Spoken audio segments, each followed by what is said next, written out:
शुरू करते हाँ उस दो जहान दे पालनहार का नाम लैके जो सब ते बहुत ही रहमतां और बख्शिशां करने वाला है। अज का सत्संग असीं शुरू करिए उस तो पहला अज इस नगर दे विच, क्योंकि नगर का नाम ही बड़ा प्यारा है, फतेह जलाल। फतेह का मतलब तो तुसीं समझदी हो ना। फतेह का मतलब हुंदा है की हुंदा, मतलब फतेह करना, जितना, समझदे हो कि कामयाबी, सफलता।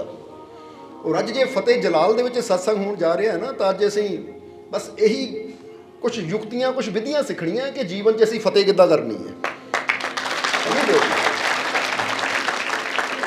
क्योंकि जीवन च बहुत इदां दे मौके हुंदे है कि जिथे सानू वो मालिक की रहमत की, साहस की, हिम्मत की, हौसले की जरूरत होंदी है मैदान नूं फतेह करने वास्ते। बस वो रहमत किद्दां मिले, हिम्मत किद्दां वधे, हौसला किद्दां वधे, जीवन च कामयाबी किद्दां आवे, अज इहदे बारे समझना है। ताकि जे अज फतेह जलाल विच आए हो तो तुहानूं हर मैदान नूं फतेह करन दी कला भी आ जाए। जिद्दां बच्चा स्कूल च जांदा ना, जदों पढ़ लैंदा तो फिर हर किताब नूं पढ़ना सिख जांदा है। समझदे हो कि नहीं? हुण एक बच्चा है, अगर उन्हें इंग्लिश सीख लई, हिंदी सीख लई, पंजाबी सीख लई, तो उन्होंने पंजाबी की जिहड़ी मर्जी किताब दे दिओ, फिर उन्हें वो पढ़ लैनी है। फिर हिंदी की, इंग्लिश की जिहड़ी मर्जी किताब उहदे मोल रख दो, उन्हें पढ़ लैनी है, क्योंकि कला सीख चुका है। इसी तरह अज तुहानूं वो कला सिखानी है कि अगर अज तुसीं ये कला सीख लई ना, तो जाओ, ये साडा वादा है कि हर जगह फतेह हुंदे चले जाओगे, तुसीं कोई कमी आएगी नहीं। फिर चाहे कोई बीमारी ते फतेह करनी होवे, क्योंकि बीमारी नूं भी जितना पैंदा है। बहुत जीव दुखी है, परेशान है, वो बीमारी के हथों हार खा रहे हैं, बीमारी के हथों दुखी होकर बैठे है, बीमारी उन्होंने हर दिन हराती जा रही है। ऐसी कला सीखनी है कि बीमारी को असीं किद्दां हरा सकते हैं। बहुत जीव है जिन्होंने इदां दी चिंतावां, टेंशनां, परेशानियां है कि वो परेशानियां दिन प्रति दिन उन्होंने हरा रही हैं, वो हारते जा रहे हैं, खत्म होंदे जा रहे हैं। अज असीं सीखना है कि ऐसी परेशानियां तो हारना नहीं है, बल्कि ऐसी परेशानियां नूं हराना किद्दां है, ऐसी मुश्किलों को हराना किद्दां है, ऐसी जीवन च अगे किद्दां वधना है। सो अज इस सत्संग दे विच समझना है। सो समझण नूं तैयार हो तुसीं? क्योंकि साडे वालों तो तैयारी है, तैयारी तुहाडे वालों चाहिदी है। सानूं समझदे हो कि नहीं? क्योंकि कहंदे ने वो देण वाला भी की करे जे लैण वाला ही तैयार ना होवे। समझदे हो कि नहीं? हुण तुसीं किसी नूं कुछ देना चाहो, अगला मैं नहीं लैंदा, कर लो की करना, तो फिर जबरदस्ती तो कीती नहीं जा सकदी। गल अगर जिस्म दी होवे ना, तो इंसान की जेब में तुसीं जबरदस्ती कुछ पा दोगे। बोलो, समझते हो कि नहीं? क्योंकि कई जगह देखिया ना, कितने फंक्शन होंदा है, बच्चे नूं प्यार दिंदे, बच्चा नहीं फड़दा, ये जबरदस्ती लै पुत्त कोई नहीं पा लै। समझते हो? वो जेब च पा दिंदे हैं, या वो माता पिता नूं कोई सगन दिंदे हैं, वो कहते रहन दो नहीं, फड़ा दिंदे, लै रखता टेबल ते चक लै। सो बाहरलियां चीज़ां नाल जबरदस्ती की जा सकती है, पर जदों गल आती है रब की रहमत की, ज्ञान की, प्रेम की, विश्वास की, तो उत्थे तो अगर तुसी अपने मन का दरवाजा खोलोगे तो फिर ये ज्ञान अंदर जा सकता है। तो जे ये दरवाजा ही ना खुले, इन्हें बंद रखो, मैं नहीं सीखना, मैनू सीखने की लोड़ है, मैं तो पहले ही सब कुछ जानता है, अगर ये सोच लैके बैठांगे तो असीं अपने मन का दरवाजा बंद किया है, तो फिर कभी वो ज्ञान साडे जीवन उतरे नहीं सकता। और जे ज्ञान उतरेगा नहीं साडे जीवन तो फिर जीवन बदलाव भी कभी आ ही नहीं सकता। इसलिए तां ही असीं कई बार कहीदा, एक बड़ा प्यारा कहावत भी है, एक छतरी हुंदी है और दूजा दिमाग हुंदा है। ये खुल्लण ते ही फायदा दिंदे है, बंद रवे तो ना छतरी धुप तो बचा सकती है, ना बरसात तो बचा सकती है, अगर बंद ही रखांगे। तो इसी तरह दिमाग भी खुला रखिए कि जिथों भी ज्ञान की कोई अच्छी गल सानू मिलती है, कुछ सीखण नूं सानू मिलता है, अगर वो ज्ञान इकट्ठा करते चले जाइए, सीखते चले जाइए, तो फिर उहदे नाल की हुंदा है कि साडा जीवन भी अगे वधदा चला जाता है। क्योंकि जो सीखता है वाधा भी उही है, कामयाब भी उही हुंदा है।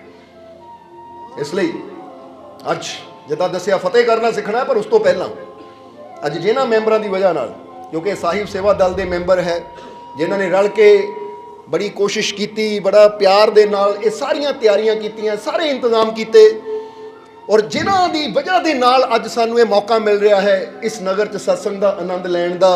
सब तो पहले असीं अपनी तरफों और आई हुई सारी संगत की तरफों इन्हां सारे मैंबरां नूं बहुत बहुत बधाई देवांगे, मुबारकबाद देवांगे, क्योंकि इन्होंने बहुत अच्छी कोशिश की है, इन्होंने बहुत अच्छा उपराला किया है, बड़ा प्यार है इन्होंने दिलों च। ਔਰ ਇਹ ਪਿਆਰ ਨਜ਼ਰ ਵੀ ਆ ਰਿਹਾ ਹੈ। ਕਿਉਂਕਿ ਇੱਕ ਤਾਂ ਹੁੰਦਾ ਨਾ ਬੰਦਾ ਬੋਲਦਾ, ਇੱਕ ਹੁੰਦਾ ਬੰਦਾ ਕਰਮ ਹੀ ਕੁਛ ਐਸਾ ਕਰਦਾ ਕਿ ਨਜ਼ਰ ਆਉਂਦਾ ਕਿ ਵਾਕਈ ਇਹਦਾ ਪਿਆਰ ਕਰਵਾ ਰਿਹਾ ਹੈ। ਇਸ ਲਈ ਇਹਨਾਂ ਦੇ ਦਿਲਾਂ 'ਚ ਬੜਾ ਪਿਆਰ ਹੈ। ਸੋ ਆਓ ਇਹਨਾਂ ਦੇ ਵਾਸਤੇ ਸਭ ਤੋਂ ਪਹਿਲਾਂ ਆਪਣੇ ਮਾਲਕ ਦੇ ਅੱਗੇ ਅਰਦਾਸ ਬੇਨਤੀ ਕਰੀਏ ਕਿ ਮਾਲਕ ਇਹਨਾਂ ਮੈਂਬਰਾਂ ਨੂੰ ਖੁਸ਼ੀਆਂ ਦੇ ਨਾਲ, ਰਹਿਮਤਾਂ ਦੇ ਨਾਲ, ਬਰਕਤਾਂ ਦੇ ਨਾਲ ਭਰਪੂਰ ਰੱਖਣ। ਕਿਉਂਕਿ ਇਸ ਸਾਹਿਬ ਸੇਵਾ ਦਲ ਦਾ ਨਾ ਇੱਕ ਇਹਨਾਂ ਦਾ ਟਾਰਗੇਟ ਹੈ, ਟਾਰਗੇਟ ਯਾਨੀ ਇੱਕ ਇਹਨਾਂ ਦੀ ਸੋਚ ਹੈ, ਗੋਲ ਹੈ, ਇੱਕ ਲਕਸ਼ ਹੈ ਇਹਨਾਂ ਦਾ ਕਿ ਅਸੀਂ ਉਹਨਾਂ ਨਗਰਾਂ 'ਚ ਸਤਸੰਗ ਕਰਵਾਈਏ ਜਿੱਥੇ ਅੱਜ ਤੱਕ ਸਤਸੰਗ ਕਦੀ ਹੋਇਆ ਹੀ ਨਹੀਂ ਹੈ। ਇਸ ਲਈ ਸ਼ੁਰੂਆਤ ਇਸ ਨਗਰ ਤੋਂ ਇਹ ਕਰ ਰਹੇ ਹੈ, ਕਿਉਂਕਿ ਬਹੁਤ ਨਗਰ ਇਦਾਂ ਦੇ ਆ ਜਿੱਥੇ ਜੀਵ ਦਾ ਦਰਬਾਰ ਤੇ ਆਉਂਦੇ ਪਰ ਉਹਨਾਂ ਦੀ ਇੰਨੀ ਹਿੰਮਤ ਨਹੀਂ ਹੁੰਦੀ ਕਿ ਸਤਸੰਗ ਕਰਵਾ ਸਕਣ। ਇਸ ਲਈ ਇਹ ਮੈਂਬਰ ਇੱਕ ਬਹੁਤ ਨੇਕ ਉਪਰਾਲਾ ਕਰ ਰਹੇ ਹੈ, ਬਹੁਤ ਨੇਕ ਕੋਸ਼ਿਸ਼ ਕਰ ਰਹੇ ਹੈ ਉਹਨਾਂ ਨਗਰਾਂ 'ਚ ਸਤਸੰਗ ਕਰਵਾਉਣ ਦੀ ਕਿ ਜਿੱਥੇ ਚਾਹੁੰਦੇ ਤਾਂ ਹੈ ਉਹ ਜਿਹੜੇ ਵੀ ਨਗਰ ਦੇ ਮੈਂਬਰ ਹੁੰਦੇ ਆ, ਪਰ ਹਿੰਮਤ ਨਾ ਹੋਣ ਕਰਕੇ ਉਹ ਵਿਚਾਰੇ ਆਪਣੀ ਉਹ ਭਾਵਨਾ ਨੂੰ ਪੂਰਾ ਨਹੀਂ ਕਰ ਪਾਉਂਦੇ। ਇਸ ਲਈ ਇਹ ਗਰੁੱਪ ਉਹਨਾਂ ਦੀ ਭਾਵਨਾ ਪੂਰੀ ਕਰਨ 'ਚ ਪੂਰਾ ਯੋਗਦਾਨ ਦੇ ਰਿਹਾ ਹੈ। ਸੋ ਸ਼ਾਬਾਸ਼ ਸਾਡੇ ਵੱਲੋਂ ਦਿਲੋਂ, ਔਰ ਮਾਲਕ ਤੁਹਾਨੂੰ ਇੱਦਾਂ ਹੀ ਕਾਮਯਾਬੀ ਦੇਣ ਕਿ ਅੱਜ ਤੁਸੀਂ ਇਹ ਡਿਸਟ੍ਰਿਕਟ ਲੈਵਲ ਤੇ ਸਤਸੰਗ ਕਰਵਾਉਂਦੇ ਹੋ। ਮਾਲਕ ਇੰਨੀ ਤਾਕਤ ਦੇਣ ਫਿਰ ਸਟੇਟ ਲੈਵਲ ਤੇ ਹੋਣ ਔਰ ਫਿਰ ਵਰਲਡ ਲੈਵਲ ਤੇ ਵੀ ਤੁਸੀਂ ਕਰਾ ਸਕੋ। ਮਜ਼ਾ ਤਾਂ ਫੇਰ ਹੈ ਕਿ ਅੱਜ ਸਾਹਿਬ ਸੇਵਾ ਦਲ ਫਤਿਹ ਜਲਾਲ 'ਚ ਸਤਸੰਗ ਕਰਵਾ ਰਿਹਾ ਹੈ ਔਰ ਕੱਲ੍ਹ ਨੂੰ ਸਾਹਿਬ ਸੇਵਾ ਦਲ ਹਰਿਆਣਾ ਸਟੇਟ, ਹਿਮਾਚਲ ਸਟੇਟ, ਫਲਾਨੀ ਸਟੇਟ 'ਚ ਸਤਸੰਗ ਕਰਵਾ ਰਿਹਾ ਹੈ। ਉਹ ਫਿਰ ਸਾਹਿਬ ਸੇਵਾ ਦਲ ਭਾਈ ਦੇਖੋ ਸਿੰਗਾਪੁਰ, ਅਮਰੀਕਾ, ਕੈਨੇਡਾ ਉੱਥੇ ਵੀ ਸਤਸੰਗ ਕਰਵਾ ਰਿਹਾ ਹੈ। ਸਮਝਦੇ ਹੋ ਮਜ਼ਾ ਦੇ ਵਿੱਚ ਸੋਚ ਬੜੀ ਰੱਖਣੀ ਹੈ ਅਸੀਂ, ਕਿਉਂਕਿ ਹਮੇਸ਼ਾ ਦੱਸੀ ਤਾਂ ਸੋਚ ਬੜੀ ਹੋਏਗੀ ਤਾਂ ਮਾਲਿਕ ਪੂਰੀ ਵੀ ਜ਼ਰੂਰ ਕਰਨਗੇ। ਕਿਉਂਕਿ ਕੀ ਪਤਾ ਇਸ ਗਰੁੱਪ ਦੇ ਨਾਲ ਕਿੱਥੋਂ ਕਿੱਥੋਂ ਮੈਂਬਰ ਜੁੜ ਜਾਣੇ ਆ। ਕਿਉਂਕਿ ਗਰੁੱਪ ਜਦੋਂ ਬਣਦਾ ਹੈ ਨਾ, ਦਲ ਜਦੋਂ ਬਣਦਾ ਤਾਂ ਕਿਸੇ ਇੱਕ ਮੈਂਬਰ ਕਰਕੇ ਨਹੀਂ ਹੁੰਦਾ। ਹੁਣ ਫਰਜ਼ ਕਰੋ ਅੱਜ ਇਹ ਮੈਂਬਰ ਬਣੇ ਹੈ, ਹੁਣ ਹਿਮਾਚਲ 'ਚੋਂ ਕੋਈ ਮੈਂਬਰ ਨਾ ਬਣ ਜਾਂਦਾ, ਉੱਥੇ ਸਤਸੰਗ ਹੁੰਦਾ ਕਿ ਲੈ ਵੀ ਇਹ ਗਰੁੱਪ ਵੱਲੋਂ ਹੈ, ਤਾਂ ਹੋ ਗਿਆ ਕਿ ਨਹੀਂ ਸਾਹਿਬ ਸੇਵਾ ਦਲ ਵੱਲੋਂ। ਔਰ ਅਮਰੀਕਾ ਕੈਨੇਡਾ 'ਚ ਬੈਠੇ ਅਗਰ ਇਹ ਚੀਜ਼ ਨੂੰ ਸੁਣ ਕੇ ਕਹਿੰਦੇ ਲਓ ਵੀ ਸਾਨੂੰ ਵੀ ਮੈਂਬਰ ਬਣਾਓ, ਤਾਂ ਕਿ ਜਦੋਂ ਮਾਲਕ ਇੱਧਰ ਆਉਣਗੇ ਅਸੀਂ ਸਤਸੰਗ ਕਰਾਵਾਂਗੇ, ਉੱਥੇ ਵੀ ਨਾਮ ਆਏਗਾ ਗਰੁੱਪ ਦਾ ਕਿ ਲਓ ਵੀ ਇਹਨਾਂ ਦੇ ਬੰਦੇ ਯਾਨੀ ਇਹ ਗਰੁੱਪ ਸਤਸੰਗ ਕਰਵਾ ਰਿਹਾ। ਸੋ ਇੱਦਾਂ ਸੋਚ ਬੜੀ ਰੱਖਣੀ ਹੈ, ਸਮਝਦੇ ਹੋ ਕਿ ਨਹੀਂ। ਕਿਉਂਕਿ ਇੱਕ ਗੱਲ ਹਮੇਸ਼ਾ ਯਾਦ ਰੱਖੋ, ਮਾਲਿਕ ਉਹ ਪਰਮਾਤਮਾ ਪ੍ਰਭੂ ਕਹਿੰਦਾ ਹੈ ਕਿ ਜੈਸੀ ਤੇਰੀ ਸੋਚ ਹੋਣੀ ਮੈਂ ਦੇਣਾ ਵੀ ਤੈਨੂੰ ਵੈਸਾ ਹੀ ਹੈ। ਹੁਣ ਸਾਡੀ ਸੋਚ ਅੱਜ ਬੰਦਾ ਪਤਾ ਕੀ ਹੈ, ਬੰਦਾ ਪਾਣਾ ਤਾਂ ਚੰਦ ਨੂੰ ਚਾਹੁੰਦਾ ਹੈ ਪਰ ਸੋਚ ਉਹਦੀ ਜਲੰਧਰ ਤੱਕ ਵੀ ਨਹੀਂ ਜਾਂਦੀ। ਸਮਝਦੇ ਹੋ ਕਿ ਨਹੀਂ। ਮੈਂ ਕਿੱਦਾਂ ਕਰੂੰਗਾ, ਕਿੱਦਾਂ ਹੋਏਗਾ। ਹੁਣ ਇੱਕ ਇਨਸਾਨ ਕਹਿੰਦਾ ਮੈਂ ਕਿੱਦਾਂ ਕਰੂੰਗਾ ਔਰ ਇੱਕ ਇਨਸਾਨ ਸੋਚਦਾ ਹੈ ਮੈਂ ਕਰਨਾ ਆ ਔਰ ਇਹਦੇ ਵਾਸਤੇ ਮੈਂ ਰਸਤਾ ਤਲਾਸ਼ ਕਰਨਾ ਹੈ। ਔਰ ਜਿਹੜਾ ਰਸਤੇ ਨੂੰ ਤਲਾਸ਼ ਕਰਦਾ ਉਹਨੂੰ ਰਸਤਾ ਮਿਲ ਵੀ ਜਾਂਦਾ, ਤੇ ਜਿਹੜਾ ਪਹਿਲਾਂ ਹੀ ਸੋਚ ਲਵੇ ਬੜਾ ਮੁਸ਼ਕਿਲ ਹੈ, ਬੜਾ ਔਖਾ ਹੈ, ਨਹੀਂ ਹੁੰਦਾ। ਸਮਝਦੇ ਹੋ ਕਿ ਨਹੀਂ। ਸਾਨੂੰ ਆਪਣੇ ਬਚਪਨ ਦਾ ਇੱਕ ਕਿੱਸਾ ਯਾਦ ਆ ਗਿਆ, ਸੱਚੀ ਘਟਨਾ ਹੈ। ਇੱਕ ਨਾ ਪਹਾੜ ਸਿੱਧਾ ਸੀ, ਬਿਲਕੁਲ ਬਿਲਕੁਲ ਸਿੱਧਾ ਪਹਾੜ। ਅਨਵਰ ਹੁਣ ਵੀ ਉਦੋਂ ਕਾਫੀ 8-10 ਜਣੇ ਸੀਗੇ, ਤਾਂ ਸਿੱਧਾ ਪਹਾੜ ਸੀ। ਸਾਨੂੰ ਬੜੇ ਬਚਪਨ ਤੋਂ ਹੀ ਇੱਕ ਆਦਤ ਸੀ ਸਾਡੀ ਕਿ ਰਿਸਕ ਜੇ ਲੈਂਦੇ ਰਹਿਣਾ ਅਸੀਂ, ਉਹ ਕੰਮ ਕਰਨ ਦੀ ਕੋਸ਼ਿਸ਼ ਕਰਨੀ ਜੋ ਬੱਚੇ ਸੋਚ ਵੀ ਨਹੀਂ ਸਕਦੇ। ਸੋ ਇਹ ਮਿੰਗਰਵਾਲ ਪਿੰਡ ਦੀ ਗੱਲ ਹੈ, ਨਾਨਕੇ ਹੈ ਸਾਡੇ ਮਿੰਗਰਵਾਲ। ਉੱਥੇ ਕਿਤੇ ਸ਼ਾਦੀ ਸੀ ਸਾਡੇ ਮਾਮਾ ਜੀ ਦੀ ਬੇਟੀ ਦੀ, ਤੇ ਅਸੀਂ ਚਲੇ ਗਏ ਖੱਡ ਵੱਲ ਨੂੰ।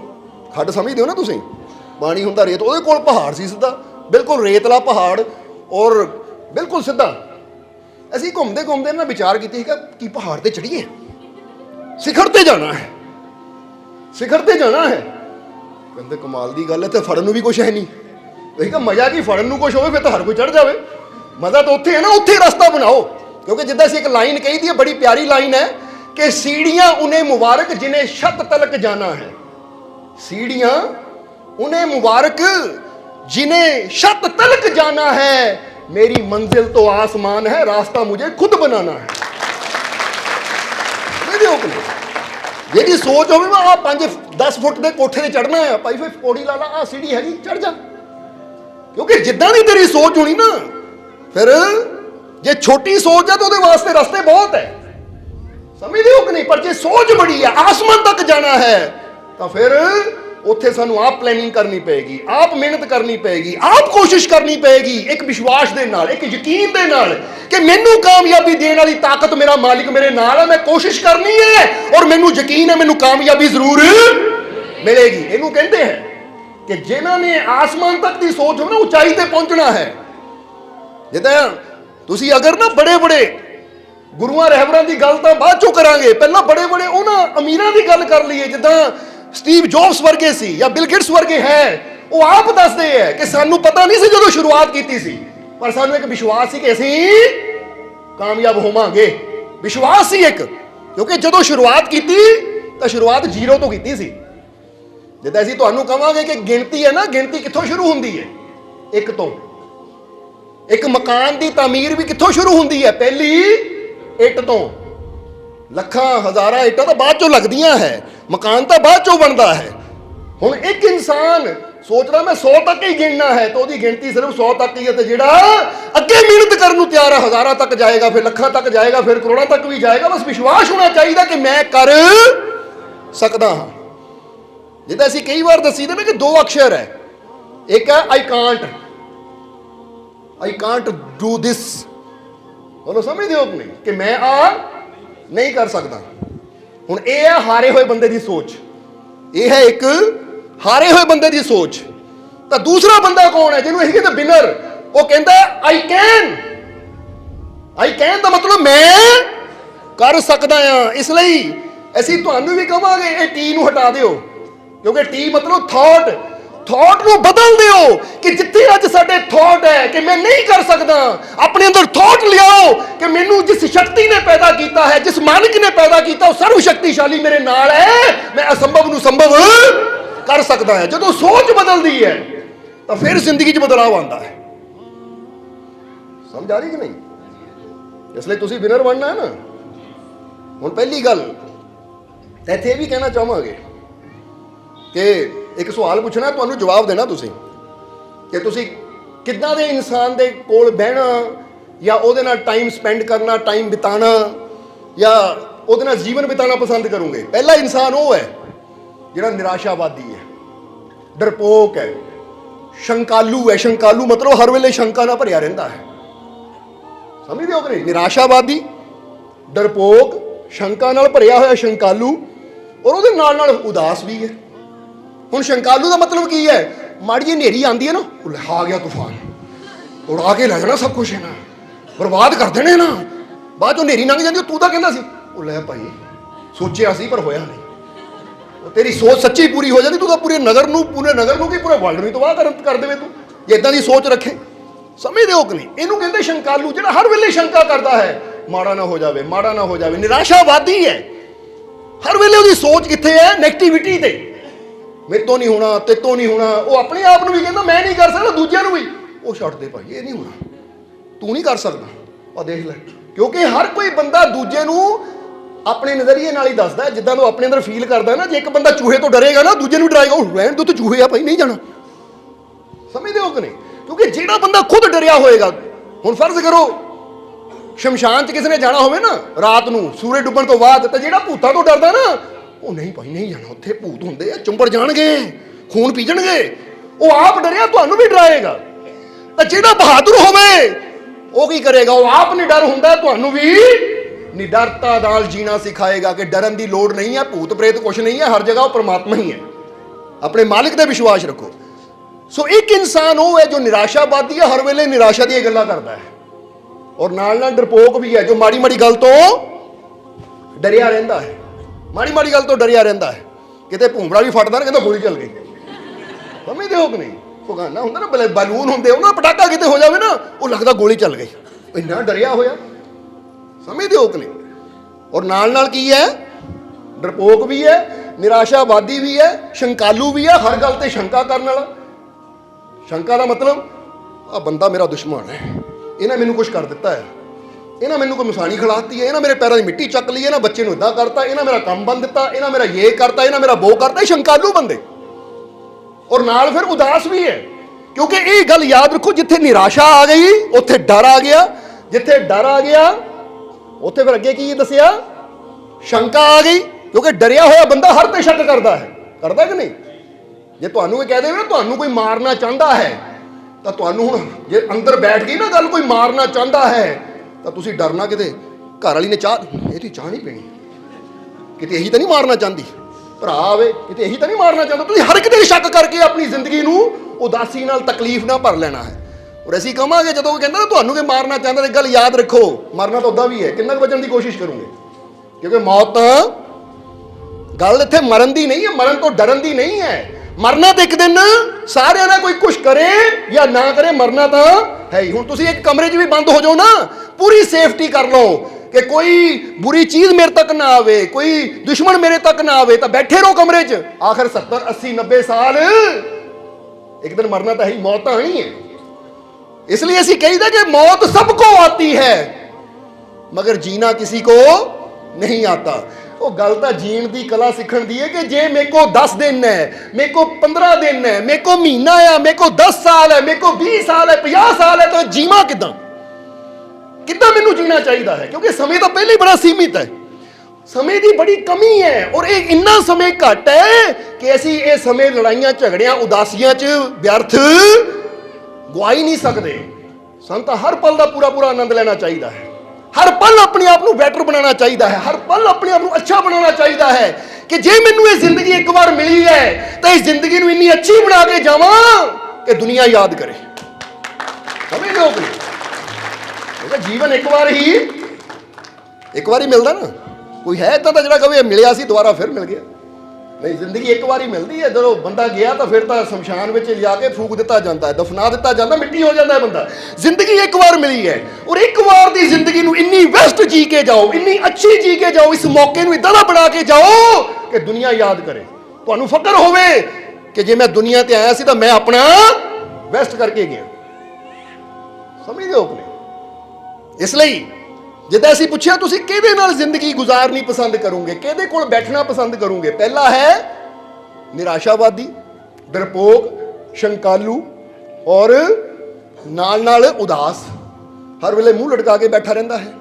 और दूजे पासे है आशावादी, आशावादी जो पूरा खुशी दे नाल हर चीज को अच्छा लभदा है, हर चीज को अच्छा देखता है।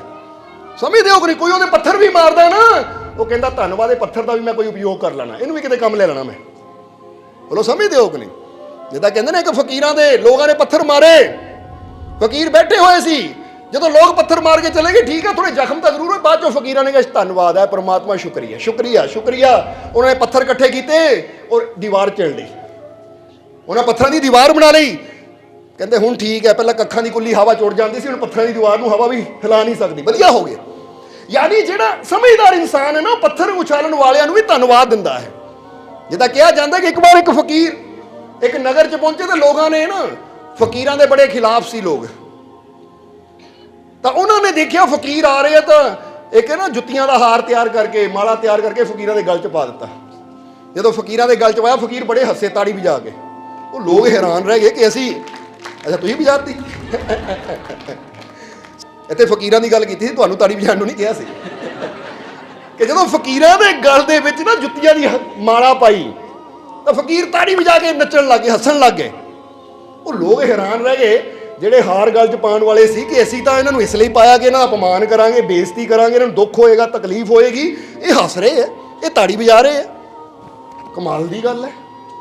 ਹੁਣ ਇੱਕ ਗੱਲ ਹਮੇਸ਼ਾ ਐਸੀ ਕਹੀ ਤੀ, ਜਦੋਂ ਕੋਈ ਤੁਹਾਨੂੰ ਤਕਲੀਫ ਦੇਣ ਵਾਸਤੇ ਕੋਈ ਤੁਹਾਡਾ ਅਪਮਾਨ ਕਰੇ ਨਾ, ਤੁਸੀਂ ਅੱਗੇ ਹੱਸਦੇ ਹੋ ਤਾਂ ਉਹਦੀ ਹਾਰ ਹੋ ਜਾਂਦੀ ਹੈ, ਤੁਹਾਡੀ ਜਿੱਤ ਹੋ ਜਾਂਦੀ ਹੈ। ਇਸ ਲਈ ਅਸੀਂ ਇੱਕ ਸ਼ੇਰ ਕਹੀਦਾ ਹੈ कि आधे दुश्मनों को तो मैं यूं ही हरा देता हूं, हर बात पे हर हालात में जब मुस्कुरा देता हूं। कि अद्धे दुश्मन तो मेरे उत्ते हार जाते मेरी स्माइल देख के ही कि भाई ये हार के भी हस रहा है, ये गाली खा के भी हस रहा है। इसलिए तुसीं भी इतना हराया करो अपने दुश्मनों को। हुण फर्ज करो अगे कोई तुहानूं बोलदा ना, वो क्यों बोल रहा है? तुहानूं तकलीफ देण दी खातर, तुहानूं तकलीफ दुख देण दी खातर। पर जदों तुसीं दुखी नहीं हुंदे, हसदे हो, मुस्कुरांदे हो, ਉਹਦੇ ਮੂਹਰੇ ਹੱਸ ਪੈਂਦੇ ਹੋ, ਤਾਂ ਫਿਰ ਉਹ ਪਰੇਸ਼ਾਨ ਜਿਹਾ ਹੋ ਜਾਂਦਾ ਹੈ, ਭਾਈ ਮੈਂ ਇਹਨੂੰ ਬੁਰਾ ਬੋਲਿਆ ਸੀ ਤਾਂ ਕਿ ਤਕਲੀਫ 'ਚ ਹੋਵੇ, ਇਹ ਤਾਂ ਕਿ ਉਹ ਹੱਸ ਰਿਹਾ ਹੈ, ਉਹ ਆਪ ਹੀ ਸ਼ਰਮਿੰਦਾ ਹੋ ਕੇ ਚੱਲ ਜਾਂਦਾ ਹੈ। ਕਿਉਂਕਿ ਉਹਨੂੰ ਪਤਾ ਹੈ ਕਿ ਇਹ ਉਹ ਇਨਸਾਨ ਹੈ, ਇਹ ਉਸ ਉਚਾਈ ਤੇ ਪਹੁੰਚਾ ਜਿੱਥੇ ਮੇਰੀਆਂ ਗੱਲਾਂ, ਮੇਰੇ ਬੁਰੇ ਸ਼ਬਦ, ਮੇਰੀ ਗਾਲੀ ਗਲੋਚ ਇਹਨੂੰ ਤਕਲੀਫ ਦੇ ਹੀ ਨਹੀਂ ਸਕਦੇ। ਕਿਉਂਕਿ ਕਈ ਵਾਰ ਬੰਦਾ ਇੰਨੀ ਉਚਾਈ ਤੇ ਹੁੰਦਾ ਹੈ ਕਿ ਕੋਈ ਪੱਥਰ ਵੀ ਮਾਰੇ ਨਾ, ਪੱਥਰ ਵਾਪਸ ਪਲਟ ਕੇ ਆ ਜਾਂਦਾ, ਉਹਦੇ ਤੱਕ ਪਹੁੰਚ ਹੀ ਨਹੀਂ ਹੁੰਦਾ ਕਿ ਨਹੀਂ? ਜਦੋਂ ਹੁਣ ਫਰਜ਼ ਕਰੋ ਕੋਈ ਬੰਦਾ किलोमीटर दूर खड़ा हो, तुम तो पत्थर मारो तो कितने गिरेगा? 500 या अध च गिर जाएगा, आधा किलोमीटर गिर जाएगा, तुम्हारी ताकत के हिसाब से तक पहुंचना ही नहीं। सो अपने आप को इन्नी उचाई पर बिठाओ, अपनी सोच को, अपनी खुशी को इन्ना उच्चा रखो कि किसी की हिम्मत ही ना हो खुशियां तक पहुंचने की कि कोई उन्होंने खुशियां खत्म कर सके। समझते हो कि नहीं? ਕੋਈ ਬੁਰਾ ਬੋਲੇ ਉਹਨੂੰ ਕਹ ਭਾਈ ਤੇਰੇ ਸ਼ਬਦਾਂ 'ਚੋਂ ਤਾਕਤ ਨਹੀਂ ਜੋ ਮੇਰੀਆਂ ਖੁਸ਼ੀਆਂ ਨੂੰ ਖਤਮ ਕਰ ਸਕਦੇ ਆ, ਕਿਉਂਕਿ ਮੇਰੀ ਖੁਸ਼ੀ ਬੜੀ ਹੈ ਤੇ ਤੇਰੇ ਸ਼ਬਦ ਬੜੇ ਛੋਟੇ ਹੈ। ਸਮਝ ਆ ਰਹੀ ਸਾਡੀ ਗੱਲ? ਇਸ ਲਈ ਆਪਣੀ ਖੁਸ਼ੀ ਨੂੰ ਬੜਾ ਕਰੋ, ਆਪਣੀ ਹਿੰਮਤ ਨੂੰ ਬੜਾ ਕਰੋ, ਆਪਣੇ ਹੌਸਲੇ ਨੂੰ ਬੜਾ ਕਰੋ। ਸੋ ਸਮਝਣਾ, ਜਦੋਂ ਫਕੀਰਾਂ ਦੇ ਗਲ 'ਚ ਨਾ ਉਹ ਮਾਲਾ ਪਾਈ ਤਾਂ ਫਕੀਰ ਤਾੜੀ ਵਜਾ ਕੇ ਹੱਸਣ ਲੱਗ ਗਏ, ਬੜੇ ਖੁਸ਼ ਹੋਏ। ਉਹ ਲੋਕ ਹੈਰਾਨ ਰਹਿ ਗਏ, ਅਸੀਂ ਇਹਨਾਂ ਦਾ ਅਪਮਾਨ ਕਰਨ ਵਾਸਤੇ, ਬੁਰਾ ਬੋਲਣ ਵਾਸਤੇ, ਇਹਨਾਂ ਦੀ ਬੇਇੱਜ਼ਤੀ ਕਰਨ ਵਾਸਤੇ ਗਲ 'ਚ ਜੁੱਤੀਆਂ ਦੀ ਮਾਲਾ ਪਾਈ ਸੀ, ਤਾਂ ਇਹ ਹੱਸ ਰਹੇ ਹੈ, ਮੁਸਕਰਾ ਰਹੇ ਹੈ, ਨੱਚ ਰਹੇ ਹੈ, ਇਹ ਕੀ ਕਰ ਰਹੇ ਹੈ? ਤਾਂ ਇੱਕ ਆਦਮੀ ਨੇ ਪੁੱਛੇ ਲਿਆ, ਫਕੀਰ ਉਹ ਅਸੀਂ ਤੇਰਾ ਅਪਮਾਨ ਕੀਤਾ, ਤੂੰ ਹੱਸ ਰਿਹਾ, ਨੱਚ ਰਿਹਾ, ਕੀ ਕਰ ਰਿਹਾ ਹੈ? ਫਕੀਰ ਕਹਿੰਦਾ ਗੱਲ ਹੀ ਨੱਚਣ ਦੀ ਹੈ ਭਾਈ। ਆ ਰਾਤੀ ਮੈਂ ਰੱਬ ਨੂੰ ਗਿਆ ਸੀ, ਰੱਬਾ ਜੁੱਤੀ ਟੁੱਟ ਗਈ, ਨਵੀਂ ਦੇ ਦੇ। ਮੈਂ ਤਾਂ 2 ਮੰਗੀਆਂ ਸੀ, ਉਹ ਤੁਸੀਂ ਪੂਰੀ ਮਾਲਾ ਦੇਤੀ, ਮੇਰੇ ਤਾਂ 10 ਸਾਲ ਇੱਦਾਂ ਲੰਘ ਜਾਣੇ। ਖੁਸ਼ੀ ਦੀ ਗੱਲ ਹੈ। ਹੁਣ ਜੇ ਆਮ ਬੰਦਾ ਤੁਹਾਡੇ ਵਰਗਾ ਹੁੰਦਾ, ਤੁਸੀਂ ਤਾਂ ਰੋ ਰੋ ਕੇ ਮਰ ਜਾਣਾ ਸੀ। ਬੇਇੱਜ਼ਤੀ ਹੋ ਗਈ, ਮੂੰਹ ਦਿਖਾਉਣ ਦੇ ਲਾਇਕ ਨਹੀਂ ਰਿਹਾ ਕਿਸੇ ਨੂੰ। ਮੈਂ ਬੜੀ ਬੇਇੱਜ਼ਤੀ ਕਰ ਦਿੱਤੀ, ਮੂੰਹ ਕਾਲਾ ਕਰਤਾ। ਐਦਾਂ ਬੰਦਾ ਸਮਝਦਾ ਜਿੱਦਾਂ ਸਾਰੀ ਇੱਜ਼ਤ ਇਹਨਾਂ ਦੇ ਹੱਥ 'ਚ ਹੀ ਹੁੰਦੀ ਹੈ, ਕਿ ਇਹਨਾਂ ਨੇ ਬੇਇੱਜ਼ਤੀ ਕਰ ਦਿੱਤਾ, ਮੇਰੀ ਬੇਇੱਜ਼ਤੀ ਹੋ ਗਈ, ਇਹਨਾਂ ਨੇ ਇੱਜ਼ਤ ਕਰ ਦਿੱਤਾ, ਮੇਰੀ ਇੱਜ਼ਤ ਬਣ ਗਈ। ਨਹੀਂ, ਇੱਜ਼ਤ ਵੀ ਦੇਣ ਵਾਲਾ ਉਹ ਰੱਬ ਹੈ, ਬੇਇੱਜ਼ਤ ਕਰਨ ਵਾਲਾ ਵੀ ਉਹੀ ਹੈ। ਅਗਰ ਸਾਨੂੰ ਉਹ 'ਤੇ ਯਕੀਨ ਹੈ ਨਾ, ਮੇਰਾ ਮਾਲਿਕ ਮੇਰਾ ਸਾਥ ਨਾ ਛੱਡੇ, ਦੁਨੀਆ ਬੇਸ਼ੱਕ ਜੋ ਬੋਲੀ ਜਾਵੇ, ਕਿਉਂਕਿ ਸਾਰੀ ਦੁਨੀਆ ਕਦੀ ਖੁਸ਼। ਹੁਣ ਤੁਸੀਂ ਦੇਖੋ ਨਾ, ਲੋਕ ਤਾਂ ਰੱਬ ਤੋਂ ਵੀ ਨਾਰਾਜ਼ ਹੈ। ਹੁਣ ਜਿਹੜਾ ਰੱਬ ਸਭ ਨੂੰ ਦਾਤਾਂ ਦੇ ਰਿਹਾ, ਸਭ ਨੂੰ ਖੁਸ਼ੀਆਂ ਦੇ ਰਿਹਾ, ਕਈ ਤਾਂ ਰੱਬ ਨੂੰ ਵੀ ਬੁਰਾ ਬੋਲੀ ਜਾਂਦੇ ਆ। ਉਹ ਜੇ ਰੱਬ ਦੁਨੀਆ ਨੂੰ ਖੁਸ਼ ਨਾ ਕਰ ਪਾਇਆ ਤਾਂ ਤੁਸੀਂ ਕਿੱਥੋਂ ਕਰ ਲੈਣਾ? ਤੁਸੀਂ ਕੋਈ ਰੱਬ ਤੋਂ ਬੜੇ ਥੋੜੀ ਹੋ ਗਏ। ਇਹ ਦੱਸਣਾ ਕੀ ਚਾਹੁੰਦੇ ਹਾਂ ਅਸੀਂ, ਕਿ ਤੁਸੀਂ ਕੋਈ ਵੀ ਵੀਡੀਓ ਦੇਖੋ ਨਾ, ਚਾਹੇ ਕਿਸੇ ਸੰਤ ਫਕੀਰ ਦੀ ਵੀਡੀਓ ਦੇਖ ਲਓ, ਸਮਝਦੇ ਹੋ ਕਿ ਨਹੀਂ? YouTube ਦੀ ਗੱਲ ਕਰ ਰਹੇ ਹਾਂ, ਕਿਸੇ ਵੀ, ਚਾਹੇ ਸ਼੍ਰੀ ਰਾਮ ਦੀ, ਸ਼੍ਰੀ ਕ੍ਰਿਸ਼ਨ ਦੀ, ਜਾਂ ਕੋਈ ਵੀ ਸੰਤ ਮਹਾਪੁਰਸ਼ ਹੈ, ਤੁਸੀਂ ਦੇਖ ਲਓ, ਜਿੱਥੇ ਲਾਈਕ ਵਾਲੇ ਬਟਨ ਹੋਣਗੇ ਨਾ, ਡਿਸਲਾਈਕ ਵੀ ਹਰ ਵੀਡੀਓ ਤੇ ਕੀਤਾ ਹੋਏਗਾ। ਹਾਲਾਂਕਿ ਸਾਨੂੰ ਸਮਝ ਨਹੀਂ ਆਉਂਦੀ ਕਿ ਡਿਸਲਾਈਕ ਕਰਨ ਵਾਲੀ ਚੀਜ਼ ਕੀ ਹੈ, ਪਰ ਉਹ ਡਿਸਲਾਈਕ ਵੀਡੀਓ ਨਹੀਂ ਕਰ ਰਹੇ, ਉਹ ਆਪਣੀ ਔਕਾਤ ਦੱਸ ਰਹੇ ਕਿ ਮੇਰੇ ਅੰਦਰ ਕੀ ਹੈ ਭਾਈ, ਕਿ ਮੇਰੇ ਅੰਦਰ ਕੀ ਹੈ। ਮੈਂ ਹੀ ਨਹੀਂ ਸਮਝ ਸਕਦਾ ਇਹ ਤਾਕਤ ਨੂੰ, ਇਸ ਲਈ ਮੈਂ ਇਹਦੇ ਲਾਇਕ ਹੀ ਨਹੀਂ ਆ, ਇਸ ਲਈ ਮੈਂ ਡਿਸਲਾਈਕ। ਕਿਉਂਕਿ ਡਿਸਲਾਈਕ ਉਹ ਕਰਦਾ ਜਿਹੜਾ ਖੁਦ ਲਾਇਕ ਨਾ ਹੋਵੇ। ਜਿਹੜਾ ਖੁਦ ਲਾਇਕ ਹੋਵੇ ਨਾ, ਉਹਨੂੰ ਪਤਾ ਕਿ ਕਿਸੇ ਨੂੰ ਡਿਸਲਾਈਕ ਮੈਂ ਕੀ ਕਰਨਾ, ਕਿਉਂਕਿ ਹਰ ਇੱਕ ਨੂੰ ਬਣਾਉਣ ਵਾਲਾ ਤਾਂ ਮੇਰਾ। ਔਰ ਜਿਹੜੀ ਚੀਜ਼ ਨੂੰ ਰੱਬ ਨੇ ਬਣਾਇਆ ਹੋਵੇ, ਪਰਮਾਤਮਾ ਨੇ ਬਣਾਇਆ ਹੋਵੇ, ਉਹ ਮਾੜੀ ਕਦੀ। ਜਿੱਦਾਂ ਅਸੀਂ ਇੱਕ ਗੱਲ ਕਹੀ ਦੀ, ਅੱਜ ਇੱਥੇ ਵੀ ਕਹਿਣਾ ਚਾਹਾਂਗੇ, ਕਿਉਂਕਿ ਫਤਿਹ ਜਲਾਲ 'ਚ ਪਹਿਲੀ ਵਾਰ ਆਏ ਆ। ਅੱਜ ਪਹਿਲੀ ਵਾਰ ਕੌਣ ਸਤਸੰਗ ਸੁਣ ਰਿਹਾ ਹੈ? ਹੱਥ ਖੜਾ ਕਰਿਓ ਜ਼ਰਾ। ਚਲੋ ਬਹੁਤ ਜੀਵ ਹੈ, ਤੁਹਾਡੇ ਬਾਰੇ ਹੀ ਕਵਾਂਗੇ ਅਸੀਂ, ਕਿਉਂਕਿ ਬਾਕੀਆਂ ਨੇ ਤਾਂ ਸੁਣਿਆ ਹੋਏਗਾ ਕਿ ਅਸੀਂ ਤੁਹਾਨੂੰ ਬਹੁਤ ਪਿਆਰ ਕਰਦੇ ਹਾਂ ਔਰ ਮੰਨਦੇ ਹਾਂ ਕਿ ਤੁਸੀਂ ਸਾਰੇ ਬਹੁਤ ਅੱਛੇ ਹੋ। ਸਮਝਦੇ ਹੋ ਕਿ ਨਹੀਂ? ਇਸ ਲਈ ਆਪਣੇ ਆਪ ਨੂੰ ਕਦੀ ਬੁਰਾ ਨਾ ਮੰਨੋ, ਅੱਛਾ ਮੰਨੋ, ਕਿਉਂਕਿ ਸਾਰਾ ਸੰਸਾਰ ਬਹੁਤ ਅੱਛਾ ਹੈ। ਸੰਸਾਰ ਦਾ ਹਰ ਜੀਵ ਬਹੁਤ ਅੱਛਾ ਹੈ। ਹਾਂ ਠੀਕ ਹੈ, ਕਦੀ ਕਦੀ ਉਹ ਗਲਤੀਆਂ ਕਰਦਾ ਹੈ, ਕਦੀ ਕਦੀ ਕੋਈ ਬੁਰੇ ਕਰਮ ਕਰਦਾ, ਪਰ ਅੱਛੇ ਸਾਰੇ ਹੀ ਹੈ। ਕਿਉਂਕਿ ਅੰਦਰ ਜਿੱਦਾਂ ਸਮਝ ਲੈ ਕਿ ਹੀਰਾ ਹੈ ਨਾ, ਹੀਰਾ ਕੀਮਤੀ ਹੁੰਦਾ ਹੈ, ਪਰ ਜੇ ਉੱਤੇ ਮਿੱਟੀ ਚੜ ਜਾਵੇ, ਧੂੜ ਚੜ ਜਾਵੇ, ਤਾਂ ਇਹਦੇ ਨਾਲ ਹੀਰੇ ਦੀ ਕੀਮਤ ਘਟ ਨਹੀਂ ਜਾਂਦੀ। ਸਮਝਦੇ ਹੋ ਕਿ ਨਹੀਂ? ਜਿੱਦਾਂ ਅਸੀਂ ਕਈ ਵਾਰ ਦੱਸੀਦਾ ਨਾ ਕਿ 100 ਦਾ ਨੋਟ ਲੈ ਕੇ, 500 ਦਾ ਨੋਟ ਲੈ ਕੇ ਤੁਸੀਂ ਮਿੱਟੀ 'ਚ ਵੀ, ਜ਼ਮੀਨ ਤੇ ਵੀ ਸੁੱਟ ਦੋ ਤਾਂ ਵੀ ਰਹਿਣਾ ਹੋਣਾ 500 ਦਾ ਹੀ, ਉਹਦੀ ਕੀਮਤ ਨਹੀਂ ਘਟ ਜਾਣੀ ਕਿ 250 ਦਾ ਹੋ ਗਿਆ ਥੱਲੇ ਸੁੱਟਣ ਨਾਲ। ਇਸੇ ਤਰ੍ਹਾਂ ਤੁਸੀਂ ਸਾਰੇ ਬੜੇ ਅੱਛੇ ਹੋ, ਸਾਰੇ ਬੜੇ ਪਿਆਰੇ ਹੋ, ਸਭ ਦੇ ਅੰਦਰ ਬਹੁਤ ਗੁਣ ਹੈ। ਔਰ ਅਸੀਂ ਇਹ ਵੀ ਗੱਲ ਕਹੀ ਤੇ ਕਈ ਵਾਰ ਅਜੀਬ ਸੋਚੇ ਗੱਲ ਹੈ, ਮੰਨ ਲਓ ਤੁਸੀਂ ਸਾਰਿਆਂ ਨੂੰ ਕਹੀ ਜਾਂਦੇ ਹੋ, ਤੁਸੀਂ ਉਹਨੂੰ ਤਾਂ ਜਾਣਦੇ ਨਹੀਂ ਉਹ ਬੰਦਾ ਕਿੱਦਾਂ ਦਾ ਹੈ। ਉਹ ਤਾਂ ਇੰਨੀਆਂ ਗਾਲਾਂ ਕੱਢਦਾ, ਨਸ਼ਾ ਕਰਦਾ, ਸ਼ਰਾਬ ਪੀਂਦਾ, ਇਹ ਹੈ ਉਹ ਹੈ, ਤੁਸੀਂ ਬਿਨਾਂ ਜਾਣੇ ਕਹੀ ਜਾਂਦੇ ਹੋ। ਅਸੀਂ ਕਿਹਾ ਠੀਕ ਹੈ, ਅਸੀਂ ਉਹ ਬੰਦੇ ਨੂੰ ਨਹੀਂ ਜਾਣਦੇ। ਜੇ ਅਸੀਂ ਉਹ ਬੰਦੇ ਨੂੰ ਨਹੀਂ ਜਾਣਦੇ ਕਿ ਉਹ ਬੰਦਾ ਕੀ ਕਰ ਰਿਹਾ ਹੈ, ਪਰ ਅਸੀਂ ਉਹਨੂੰ ਜਾਣਦੇ ਜਿਹਨੇ ਇਸ ਬੰਦੇ ਨੂੰ ਬਣਾਇਆ ਹੈ, ਔਰ ਉਹ ਹੈ ਪਰਮਾਤਮਾ। ਔਰ ਜਿਸ ਨੂੰ ਪਰਮਾਤਮਾ ਨੇ ਬਣਾਇਆ, ਪਰਮਾਤਮਾ ਕਦੀ ਕਿਸੇ ਨੂੰ ਮਾੜਾ ਬਣਾਉਂਦਾ ਹੀ ਨਹੀਂ ਹੈ, ਕਿਉਂਕਿ ਜਿਹੜਾ ਬੱਚਾ ਵੀ ਪੈਦਾ ਹੁੰਦਾ ਰੱਬ ਦਾ ਰੂਪ ਹੁੰਦਾ ਹੈ। ਇਹ ਤਾਂ ਬਾਅਦ ਚੋਂ ਅਸੀਂ ਆਪਣੀਆਂ ਬੁਰੀਆਂ ਆਦਤਾਂ ਦੀ ਨਾ ਮੈਲ ਜਾਂ ਬੁਰੀਆਂ ਆਦਤਾਂ ਦੀ ਪਰਤ ਜਿਹੜੀ ਹੈ ਆਪਣੇ ਤੇ ਚੜਾ ਲੈਂਦੇ ਆ, ਜਿਹਦੇ ਕਰਕੇ ਉਹ ਥੋੜੀ ਜਿਹੀ ਸਾਡੇ ਅੰਦਰ ਮੈਲ ਆ ਜਾਂਦੀ ਹੈ, ਪਰ ਕੀਮਤ ਸਾਡੀ ਉਹੀ ਹੈ। ਹੁਣ ਸਾਨੂੰ ਕੋਈ ਐਸਾ ਚਾਹੀਦਾ ਹੈ ਜਿਹੜਾ ਸਾਡੀ ਮੈਲ ਨੂੰ ਹਟਾ ਸਕੇ, ਤਾਂ ਕਿ ਸਾਡੇ ਅੰਦਰਲੀ ਚਮਕ ਬਾਹਰ ਆ ਸਕੇ। ਔਰ ਇਹੀ ਕੰਮ ਗੁਰੂ ਦਾ ਹੈ, ਇਹੀ ਕੰਮ ਫਕੀਰਾਂ ਦਾ ਹੈ, ਸੰਤਾਂ ਰਹਿਬਰਾਂ ਦਾ ਹੈ, ਕਿਉਂਕਿ ਰਹਿਬਰ ਇਹੀ ਤਾਂ ਕਰਨ ਆਉਂਦੇ ਹੈ, ਉਹ ਸਾਨੂੰ ਸੱਚਾਈ ਦੱਸਣ ਆਉਂਦੇ ਕਿ ਤੂੰ ਕੌਣ ਹੈ। ਇਸ ਲਈ ਤਾਂ ਕਬੀਰ ਸਾਹਿਬ ਨੇ ਵੀ ਆਪਣੀ ਬਾਣੀ 'ਚ ਕਿਹਾ ਹੈ ਕਿ ਕਬੀਰਾ ਸੋਈ ਏਕ ਹੈ, ਨਿੰਦਵੇ ਕੋ ਕੁਛ ਨਹੀਂ। ਬੋਲੋ ਸਮਝਦੇ ਹੋ? ਉਹ ਕਹਿੰਦੇ ਇੱਕੋ ਹੀ ਹੈ, ਕਬੀਰਾ ਸੋਈ ਏਕ ਹੈ, ਨਿੰਦਵੇ ਕੋ ਕੁਛ ਨਹੀਂ, ਕਿਸ ਵਿਧੀ ਪਿਆਰੇ ਸੇਵੀਏ ਰਾਮ ਬਸਾ ਸਭ ਮਾਹੀ। ਉਹ ਕਹਿੰਦੇ ਐ ਪਿਆਰਿਆ, ਤੂੰ ਕਿਸੇ ਵਿਧੀ ਵੀ ਉਹਨੂੰ ਯਾਦ ਕਰ ਲੈ, ਕਿਸੇ ਵਿਧੀ ਵੀ ਉਹਦਾ ਨਾਮ ਲੈ ਲੈ, ਕਿਉਂਕਿ ਉਹ ਰਾਮ, ਉਹ ਮੇਰਾ ਮਾਲਿਕ, ਉਹ ਮੇਰਾ ਭਗਵਾਨ ਹੀ ਸਭ ਦੇ ਅੰਦਰ ਹੈ। ਸੋ ਕੋਈ ਏਦਾਂ ਦਾ ਨਹੀਂ ਜਿਹਦੀ ਨਿੰਦਿਆ ਕੀਤੀ ਜਾ ਸਕੇ।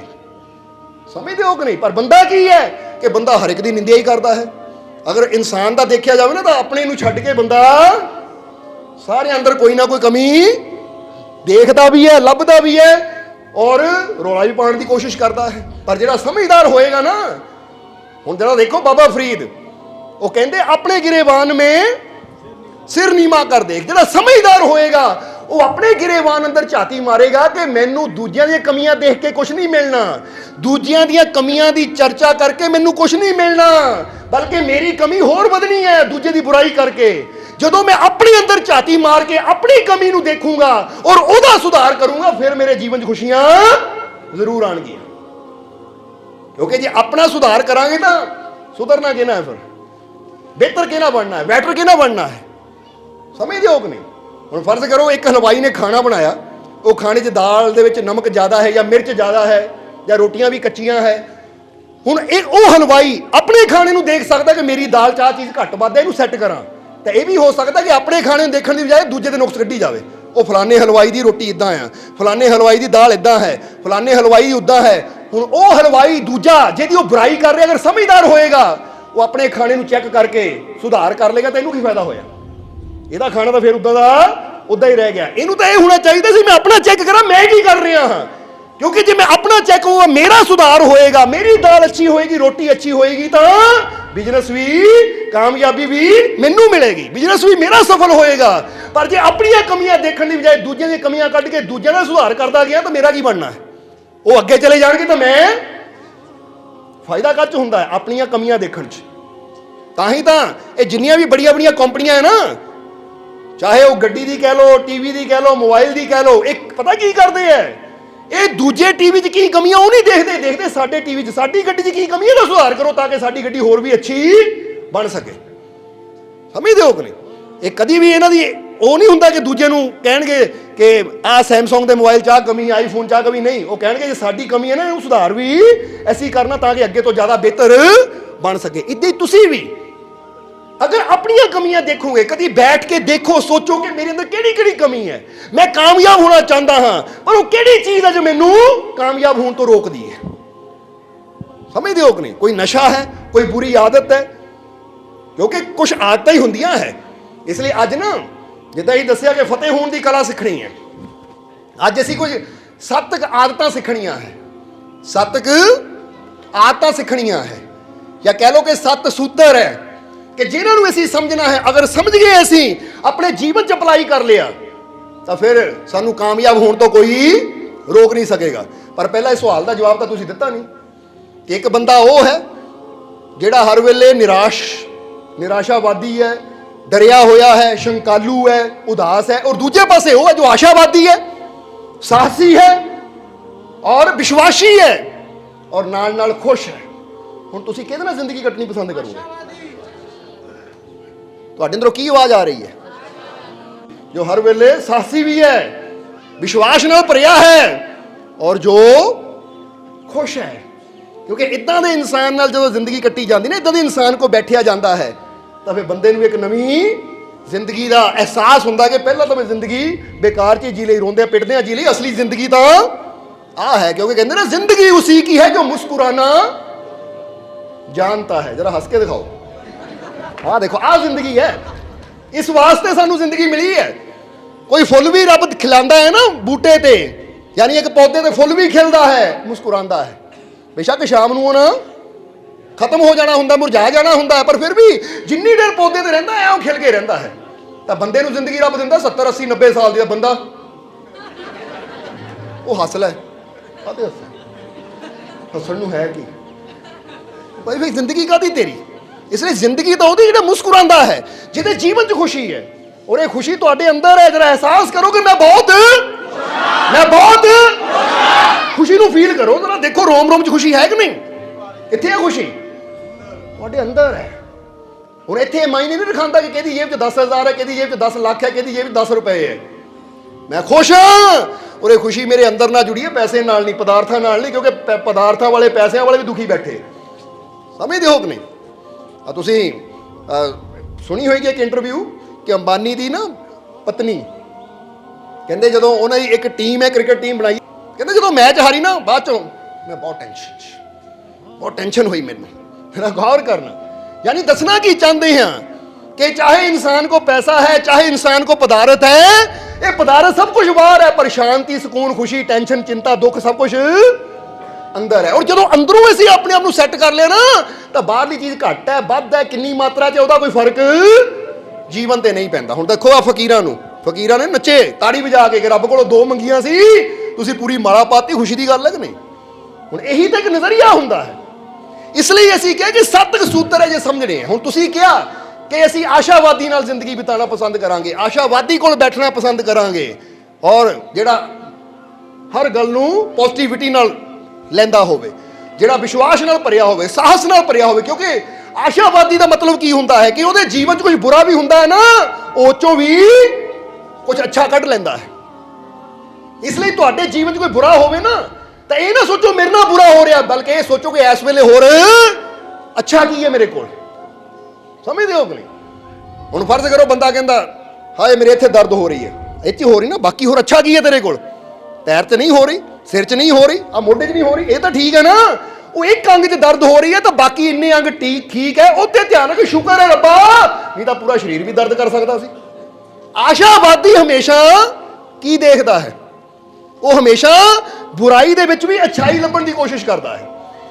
ਨਿਰਾਸ਼ਾਵਾਦੀ ਪਤਾ ਕੀ ਹੈ ਕਿ ਨਿਰਾਸ਼ਾਵਾਦੀ ਮੋਰੇ ਨਾ ਤੁਸੀਂ ਚੰਗਾ ਭਲਾ ਬੰਦਾ ਖੜਾ ਕਰ ਦਿਓ, ਉਹਨਾਂ ਉਹ 'ਚੋਂ ਵੀ ਬੰਦਾ ਤਾਂ ਠੀਕ ਹੈ ਪਰ ਆਹ ਕਮੀ ਹੈ ਇਹਦੇ 'ਚ, ਇਹਨੂੰ ਦੇਖ ਲਾ ਬੋਲਣਾ ਨਹੀਂ ਆਉਂਦਾ, ਆਹ ਦੇਖ ਲਾ ਆਹ ਕੰਮ ਇੱਦਾਂ ਕੀਤਾ ਹੈ ਨਾ, ਉਹ ਮਾੜੀ ਮਾੜੀ ਗੱਲ ਦਾ ਨੁਕਸ ਹੀ ਫੜੇਗਾ। ਤਾਂ ਜਿਹੜਾ ਆਸ਼ਾਵਾਦੀ ਹੋਏਗਾ ਉਹਦੇ ਮੂਹਰੇ ਬੁਰੇ ਤੋਂ ਬੁਰਾ ਵੀ ਖੜਾ ਕਰ ਦਿਓ ਨਾ, ਉਹ 'ਚੋਂ ਵੀ ਅੱਛਾਈ ਲੱਭਣ ਦੀ ਕੋਸ਼ਿਸ਼ ਕਰੇਗਾ। ਅੱਛਾ ਕੀ ਹੈ, ਕਿਉਂਕਿ ਉਹਦੀ ਨਜ਼ਰ ਹੀ ਹਮੇਸ਼ਾ ਆਸ਼ਾ, ਉਮੀਦ, ਅੱਛਾਈ ਤੇ ਹੁੰਦੀ ਹੈ।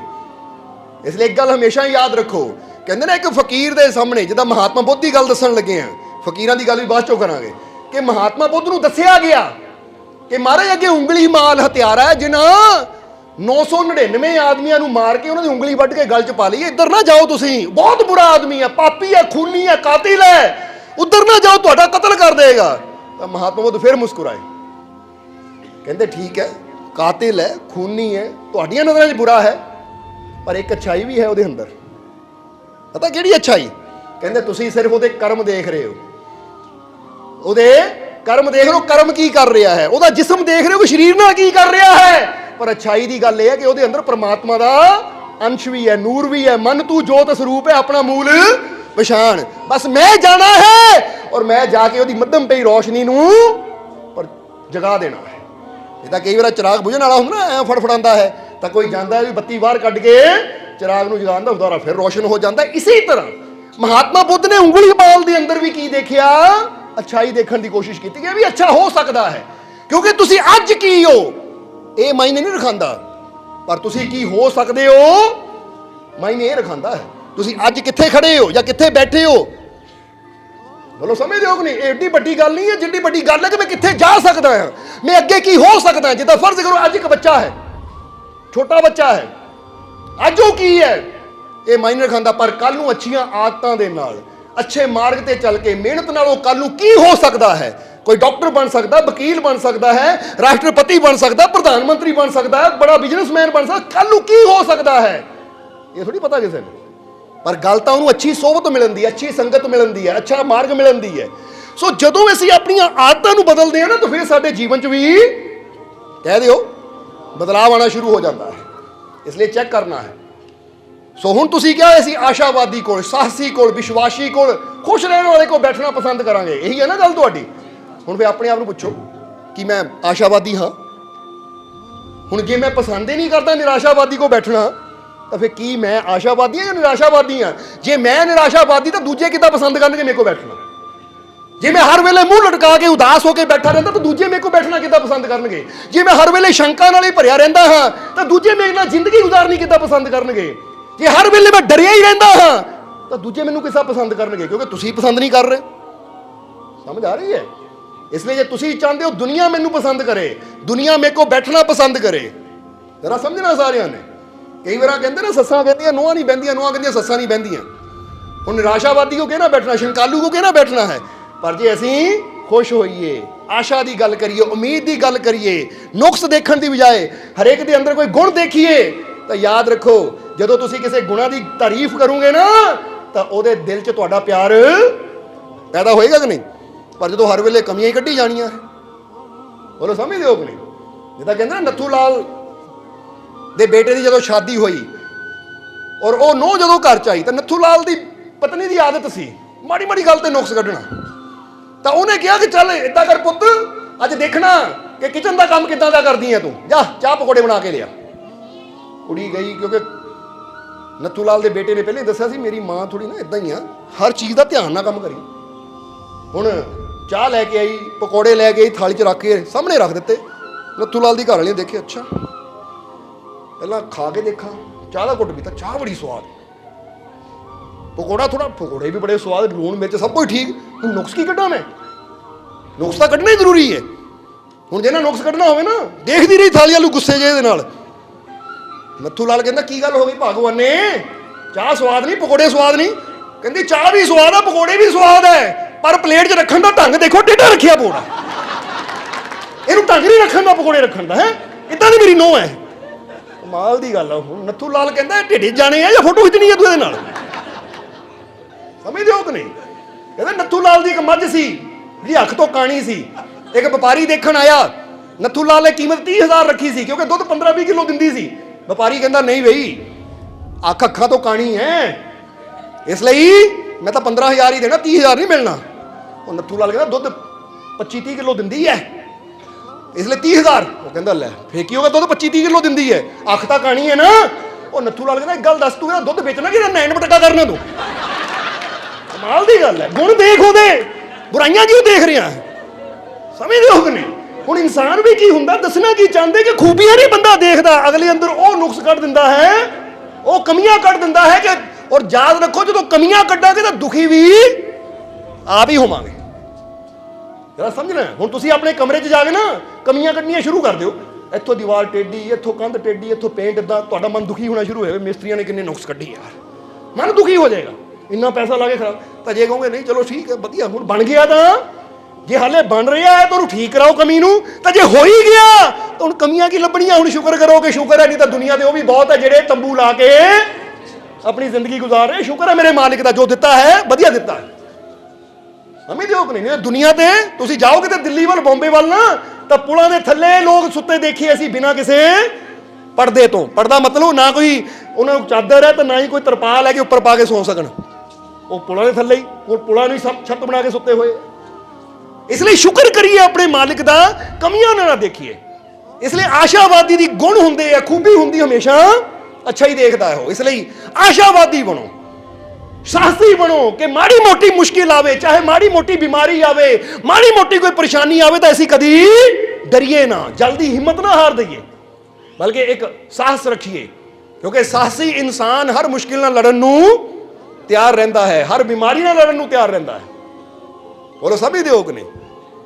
ਹੁਣ ਕਹਿੰਦੇ ਨਾ ਜਦੋਂ ਆਪਣਾ ਕ੍ਰਿਕਟਰ ਸੀ ਜਿਹਨੂੰ ਯੁਵਰਾਜ, ਜਿਹਨੂੰ ਕੈਂਸਰ ਦੀ ਪ੍ਰੋਬਲਮ ਸੀਗੀ, ਸਮਝਦੇ ਹੋ ਕਿ ਨਹੀਂ? ਕਿਉਂਕਿ ਕੈਂਸਰ ਵੀ ਬੜਾ ਤੁਹਾਨੂੰ ਪਤਾ ਖਤਰਨਾਕ ਰੋਗ ਹੁੰਦਾ ਹੈ। ਤਾਂ ਜਦੋਂ ਇੰਟਰਵਿਊ ਲਈ ਗਈ, ਕੈਂਸਰ ਹੁਣ ਕੀ ਕਰੂੰਗੇ? ਉਹ ਕਹਿੰਦਾ ਕਰਨਾ ਕੀ ਹੈ, ਇਹਦੇ ਨਾਲ ਲੜਨਾ ਹੈ ਤਾਂ ਮੈਂ ਖੇਲਣਾ, ਮੈਂ ਕਿ ਖਿਡਾਰੀ ਹਾਂ, ਮੈਂ ਕਿਸੇ ਵੀ ਬਿਮਾਰੀ ਨਾਲ ਲੜ ਸਕਦਾ ਹਾਂ, ਮੈਂ ਜਿੱਤ ਸਕਦਾ ਹਾਂ, ਕਿਉਂਕਿ ਮੇਰੇ ਅੰਦਰ ਸਾਹਸ ਹੈ ਹਰ ਮੁਸ਼ਕਿਲ ਦਾ ਹੱਲ ਕਰਨ ਦਾ, ਔਰ ਮੈਨੂੰ ਵਿਸ਼ਵਾਸ ਹੈ ਪਰਮਪਿਤਾ ਪਰਮਾਤਮਾ ਤੇ, ਉਹ ਰੱਬ ਤੇ, ਕਿ ਉਹ ਮੈਨੂੰ ਹਰ ਦੁੱਖ ਚੋਂ ਕੱਢੇਗਾ ਵੀ ਜ਼ਰੂਰ। ਇਹਨੂੰ ਕਹਿੰਦੇ ਆ ਚੈਂਪੀਅਨ, ਇਹਨੂੰ ਕਹਿੰਦੇ ਵਿਨਰ, ਜੋ ਬੜੇ ਤੋਂ ਬੜੇ ਦੁੱਖ ਨੂੰ ਵੀ ਇਹ ਸੋਚਦਾ ਮੈਂ ਲੜ ਸਕਦਾ ਹਾਂ, ਮੈਂ ਕਰ ਸਕਦਾ ਹਾਂ, ਮੈਨੂੰ ਸਫਲਤਾ ਜ਼ਰੂਰ ਮਿਲੇਗੀ। ਪਰ ਇੱਥੇ ਕੀ ਹੁੰਦਾ ਹੈ? ਇੱਥੇ ਬੰਦੇ ਦੇ ਮਾੜੇ ਸਿਰ 'ਚ ਦਰਦ ਹੁੰਦੀ ਹੈ, ਮੈਂ ਤਾਂ ਮਰ ਗਿਆ, ਹਾਏ ਮਰ ਗਿਆ, ਕੋਈ ਜ਼ਹਿਰ ਦੀ ਗੋਲੀ ਦੇ ਦਿਓ, ਮੇਰੇ ਤੋਂ ਦਰਦ ਨਹੀਂ ਬਰਦਾਸ਼ਤ ਹੁੰਦੀ, ਉਹ ਮੈਨੂੰ ਮਾਰ ਹੀ ਰੱਬਾ ਚੱਕ ਲੈ, ਇੰਨੀ ਦਰਦ ਕਿਉਂ ਦੇ ਰਹੇ ਹੋ? ਮਾੜੀਏ ਦਰਦ ਤੋਂ ਤੂੰ ਮਰਨ ਦੀ ਗੱਲ ਕਰ ਰਿਹਾ? ਜਰਾ ਸੋਚੋ। ਤਾਂ ਕੱਲ ਨੂੰ ਤੈਨੂੰ ਬੜਾ ਦੁੱਖ ਆ ਗਿਆ, ਫਿਰ ਕੀ ਕਰੂੰਗਾ? ਤਾਂ ਉਹੀ ਗੱਲ ਹੈ, ਉਹ ਚੂਹੇ ਨੂੰ ਦੇਖ ਕੇ ਡਰ ਰਿਹਾ, ਕੱਲ ਨੂੰ ਤੇਰੇ ਸਾਹਮਣੇ ਸ਼ੇਰ ਆ ਗਿਆ, ਫਿਰ ਕਿੱਧਰ ਜਾਏਗਾ ਤੂੰ? ਸਮਝਦੇ ਹੋ ਕਿ ਨਹੀਂ? ਇਸ ਲਈ ਬਹਾਦਰ ਬਣੋ, ਸਾਹਸੀ ਬਣੋ, ਸਮਝਦੇ ਹੋ ਕਿ ਨਹੀਂ? ਇਸ ਲਈ ਕਹਿ ਦਿਓ, ਕੀ ਕਹਿਣਾ ਭਲਾ?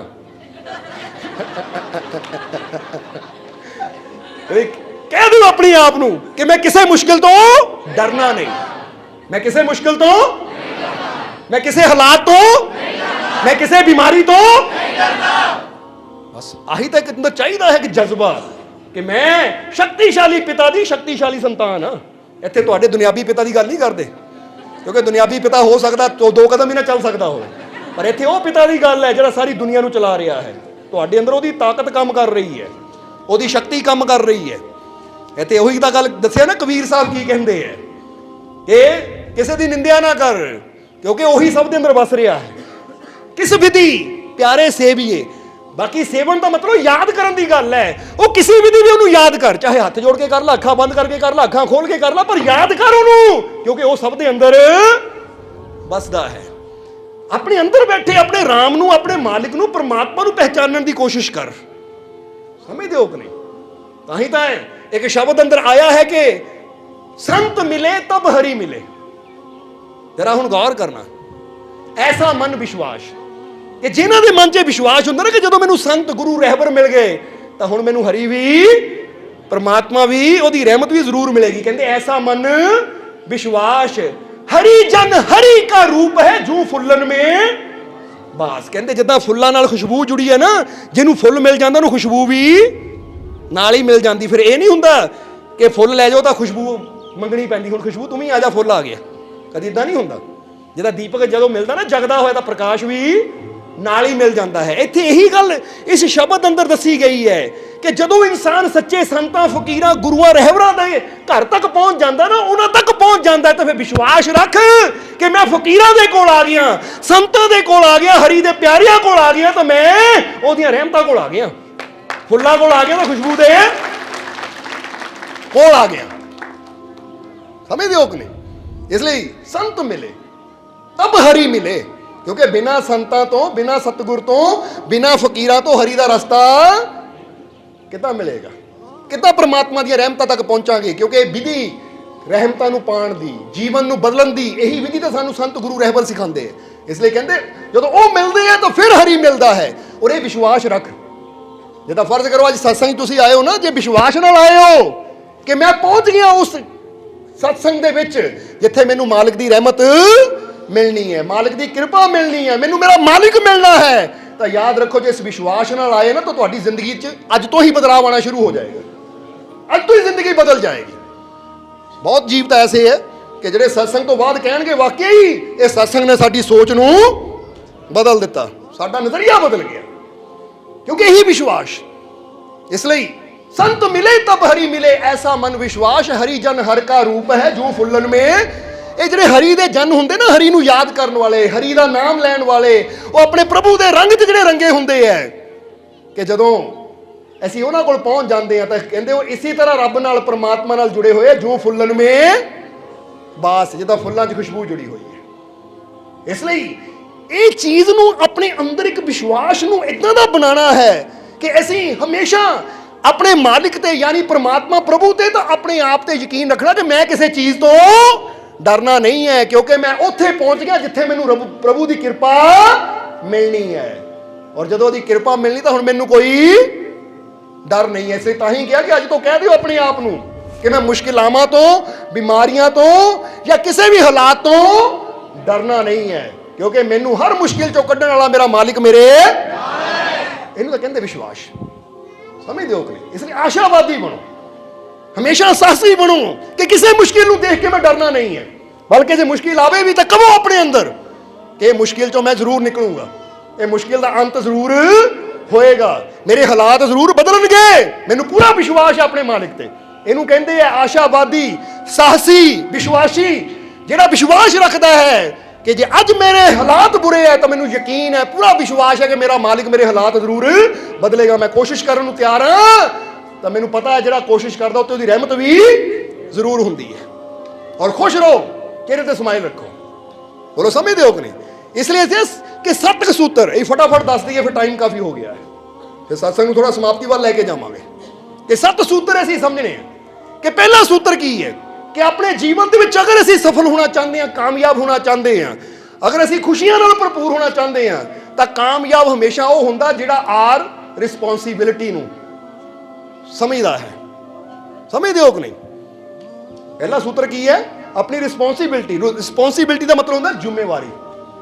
ਸਮਝਦੇ ਹੋ ਕਿ ਨਹੀਂ? ਜਿਹੜਾ ਇਨਸਾਨ ਆਪਣੀ ਜ਼ਿੰਮੇਵਾਰੀ ਨੂੰ ਸੰਭਾਲਦਾ ਨਾ, ਜ਼ਿੰਮੇਵਾਰੀ ਸਮਝਦਾ ਹੈ ਕਿ ਕੀ ਮੇਰੀਆਂ ਜ਼ਿੰਮੇਵਾਰੀਆਂ ਹੈ, ਮੈਨੂੰ ਉਸ ਮਾਲਿਕ ਨੇ ਦੁਨੀਆ ਤੇ ਭੇਜਿਆ ਹੈ, ਤਾਂ ਉਹਦਾ ਦੁਨੀਆ ਤੇ ਭੇਜਣ ਦਾ ਮਕਸਦ ਕੋਈ ਉੱਦਾਂ ਹੀ ਨਹੀਂ ਹੈ ਕਿ ਉੱਦਾਂ ਹੀ ਭੇਜ ਦਿੱਤਾ ਹੋਣਾ।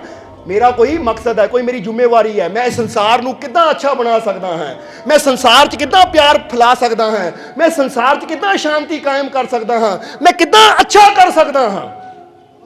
ਇਹ ਸਾਡੀ ਇੱਕ ਜ਼ਿੰਮੇਵਾਰੀ ਹੈ। ਇਹਨੂੰ ਸਮਝੋ ਜ਼ਰਾ ਸਾਰੇ ਜੀ।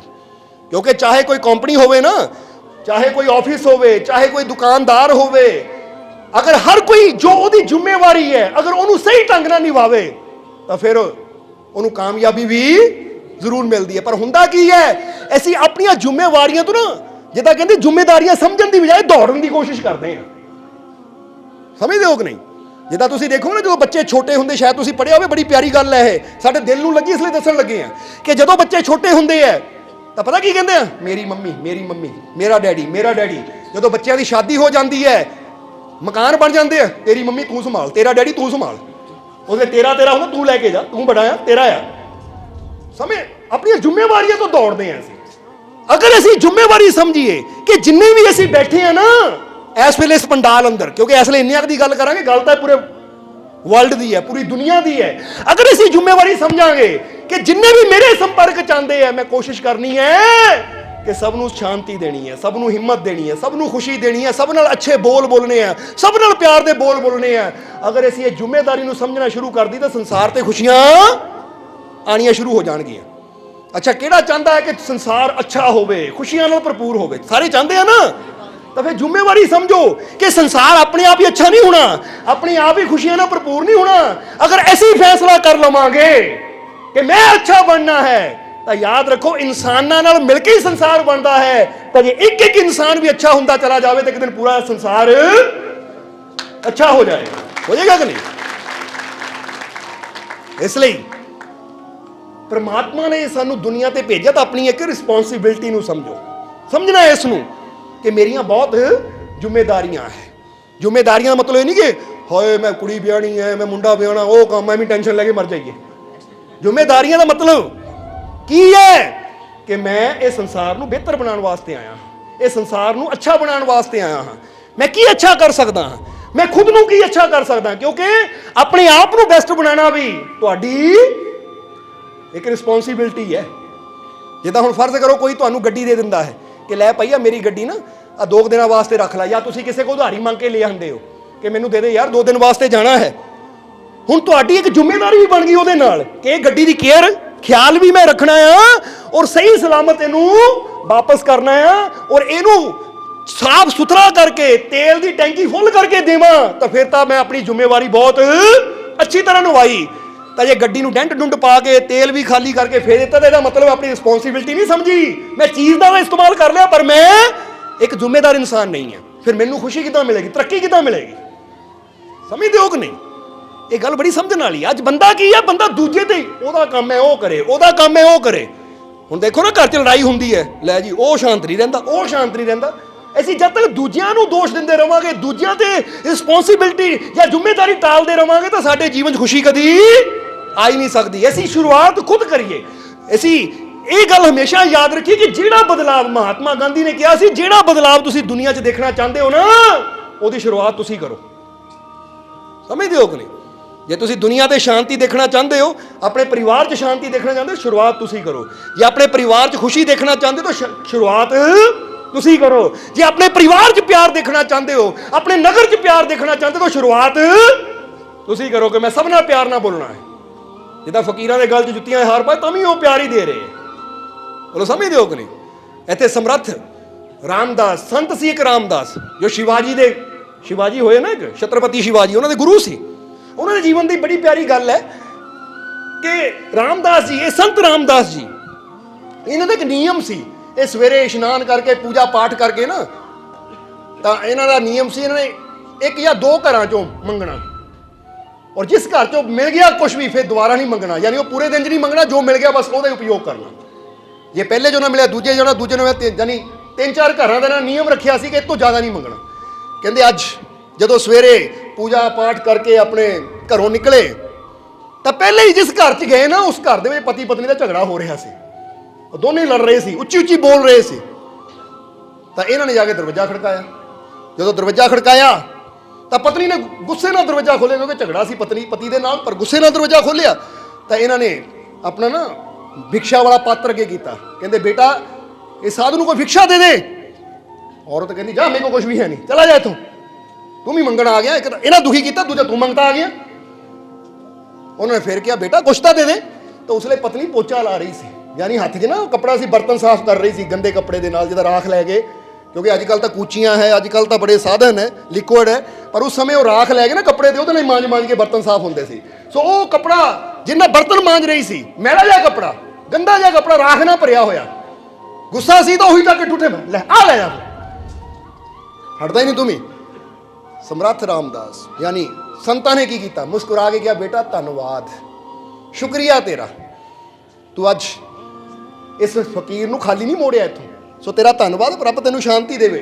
की कहा नाल रब तैनूं शांति देवे, क्योंकि देख लिया इसी चीज़ की लोड़ है इत्थे। सो वचन कीता रब तैनूं शांति देवे, खुशी देवे। और फिर उत्थों सीधा, क्योंकि हुण अगे तो जा नहीं सकते सी, कुछ मिल गया, नियम सी जो मिल गया मिल गया। उत्थों सीधे कित्थे गए, एक नदी ते, और नदी ते जाके उन्होंने वो कपड़े नूं मल मल के धोता, मल मल के धोता, साफ किया। जो कपड़े की मैल सारी निकल गई, साफ हो गया, उन्होंने सुकाया और सुका के आ गए अपने घर।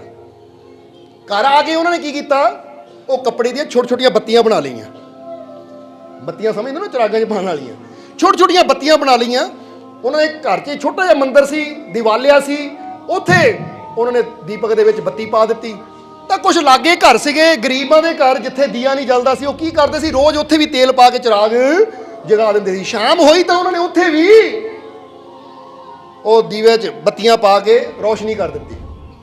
इधर वो जिहड़ी औरत सी, शाम नूं थोड़ी शांति मिली उन्होंने, तो मन च सोचण लगी कि कमाल की गल है, मैं तो ये अपने घर नाल लड़ रही सी, गुस्से सी, तो मैं संतां नूं पोचा दे दिता, तो बहुत बड़ी भुल हो गई मेरे तो, जाके माफ़ी मंगा मैं।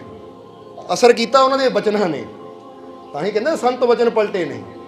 हुण कहंदे है औरत जदों गई उन्होंने कोल जाके माफ़ी मंगी कि मैं पछतावा कर रही हूँ, मैनूं बड़ा पछताप है कि मैं तुहाडे नाल ये बहुत बुरा किया, निरादर किया तुहाडा, मैं तुहानूं पोचा ही दे दिता, सो मैनूं माफ़ करो, मेरे तो बहुत बड़ी गलती हो गई। तो रामदास जी मुस्कुराए, कहते बेटा माफ़ी किस चीज़ की मंग रही है, तू तो एक बहुत बड़ी नेकी की है। कहते जे तू दिंदी रोटी तो सिर्फ मेरे काम आनी सी, पर तू आ जिहड़ा पोचा दिता ना, जरा देख, कह के वो मंदिर की तरफ इशारा किया कि वो देख सामने दीवे जग रहे हैं। फिर क्योंकि रात शाम हो चुकी, सूर्य डुब चुका, दीवे जगमगा रहे सी, बाहर लैके गए, कहते देख आ किन्ने गरीबां दे घर जिहड़े दीवे जग रहे हैं ना, ये तेरे पोचे दियां बत्तियां दे बने हैं, तेरे करके ते इन्नियां घरां च प्रकाश हो गया, तू बहुत वधिया दान किया, तेरा धन्नवाद। और बेटा याद रख, जदों मैं पोचा धोता सी ना, ਉਹਦੇ ਨਾਲ अपने रब नूं, अपने राम नूं, अपने प्रभु नूं ये भी कहा सी कि जे ना दिता तो मन भी इदां साफ कर दे। और देख ला तेरा मन साफ हो गया, तां ही फकीर के दर ते आ गई, क्योंकि फकीरां दे दर ते आंदे भी ਉਹੀ ਜਿਹੜੇ मन च थोड़ा जिहा प्यार होवे, सफाई होवे। नहीं तो कपटी इंसान तो ठेकिਆਂ ਵੱਲ ਦੌੜਦਾ है या पब्बा कलबां ਵੱਲ ਦੌੜਦਾ है, तो ਜਿਹਦੇ मन च अपने रब का प्यार होवे, रहमतां नूं लैण दा होवे, तो फिर सत्संग की तरफ ही जाता है। सो दसना की चाहते हैं ਅਸੀਂ कि ये संतां गुरुआं रहबरां दी एक सोच हुंदी है, समझ हुंदी है किदां किसे दा भला करना है, क्योंकि रिस्पोंसिबिलिटी का पता है कि जे सानू रब ने ये जीवन दिता है, तो मैं कोई मेरे नाल बुरा करे तो ਉਹਦੇ ਨਾਲ बुरा नहीं करना, क्योंकि अग दे नाल अग कदी नहीं बुझदी, अग बुझानी है तो किदां बुझेगी, पानी पाना पैना। हुण देखदे ना बाप बेटा, सस नौ या होर रिश्तेदार, अभी अग मची, इधर भी अग मची हुई है, ऐदां बचदी है कि घरां दे घर सड़ जांदे हैं। तो एक अग बबूला, दूजा थोड़ा शांति का पानी पा दिओ, तो फिर किन्ने दिन, थोड़े दिनों चो सब कुछ ठीक हो जाएगा। क्योंकि इट ਉਹੀ ਹੁੰਦੀ है, इट ना तुसी दीवार भी बना सकते हो, तो इट ना तुसी पुल भी बना सकते हो। दीवार की करती है, दीवार कोल बैठिया भी जुदा कर दिंदी है, तो पुल विछड़िया होया मिलान का काम करता है। सो तुसी अपने जीवन नूं, अपने जीवन की इट नूं इदां इस्तेमाल करो कि मेरी वजह नाल विछड़े तो मिलन, पर कोई एक दूजे तो टुटे ना। टुटन का मतलब किसी के मन च नफरत ना पैदा करा, गल्लां कर करके, निंदिया कर करके, चुगली कर करके।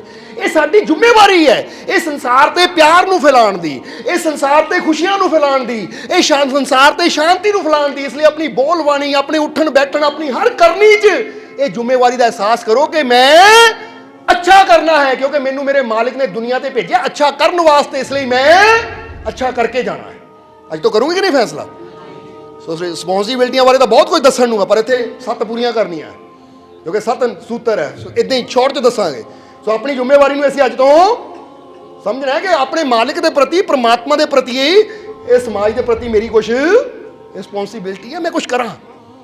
ਕਿਉਂਕਿ ਜੇ ਕੋਈ ਪੁੱਛੇ ਨਾ ਅੱਛਾ ਕੌਣ ਹੈ, ਨੇਕ ਕੌਣ ਹੈ, ਤਾਂ ਅਸੀਂ ਇੱਕੋ ਹੀ ਗੱਲ ਕਹਾਂਗੇ ਕਿ ਅੱਛੇ ਦੀ ਪਹਿਚਾਣ, ਨੇਕ ਦੀ ਪਹਿਚਾਣ ਪਤਾ ਕਿੱਦਾਂ ਹੁੰਦੀ ਹੈ?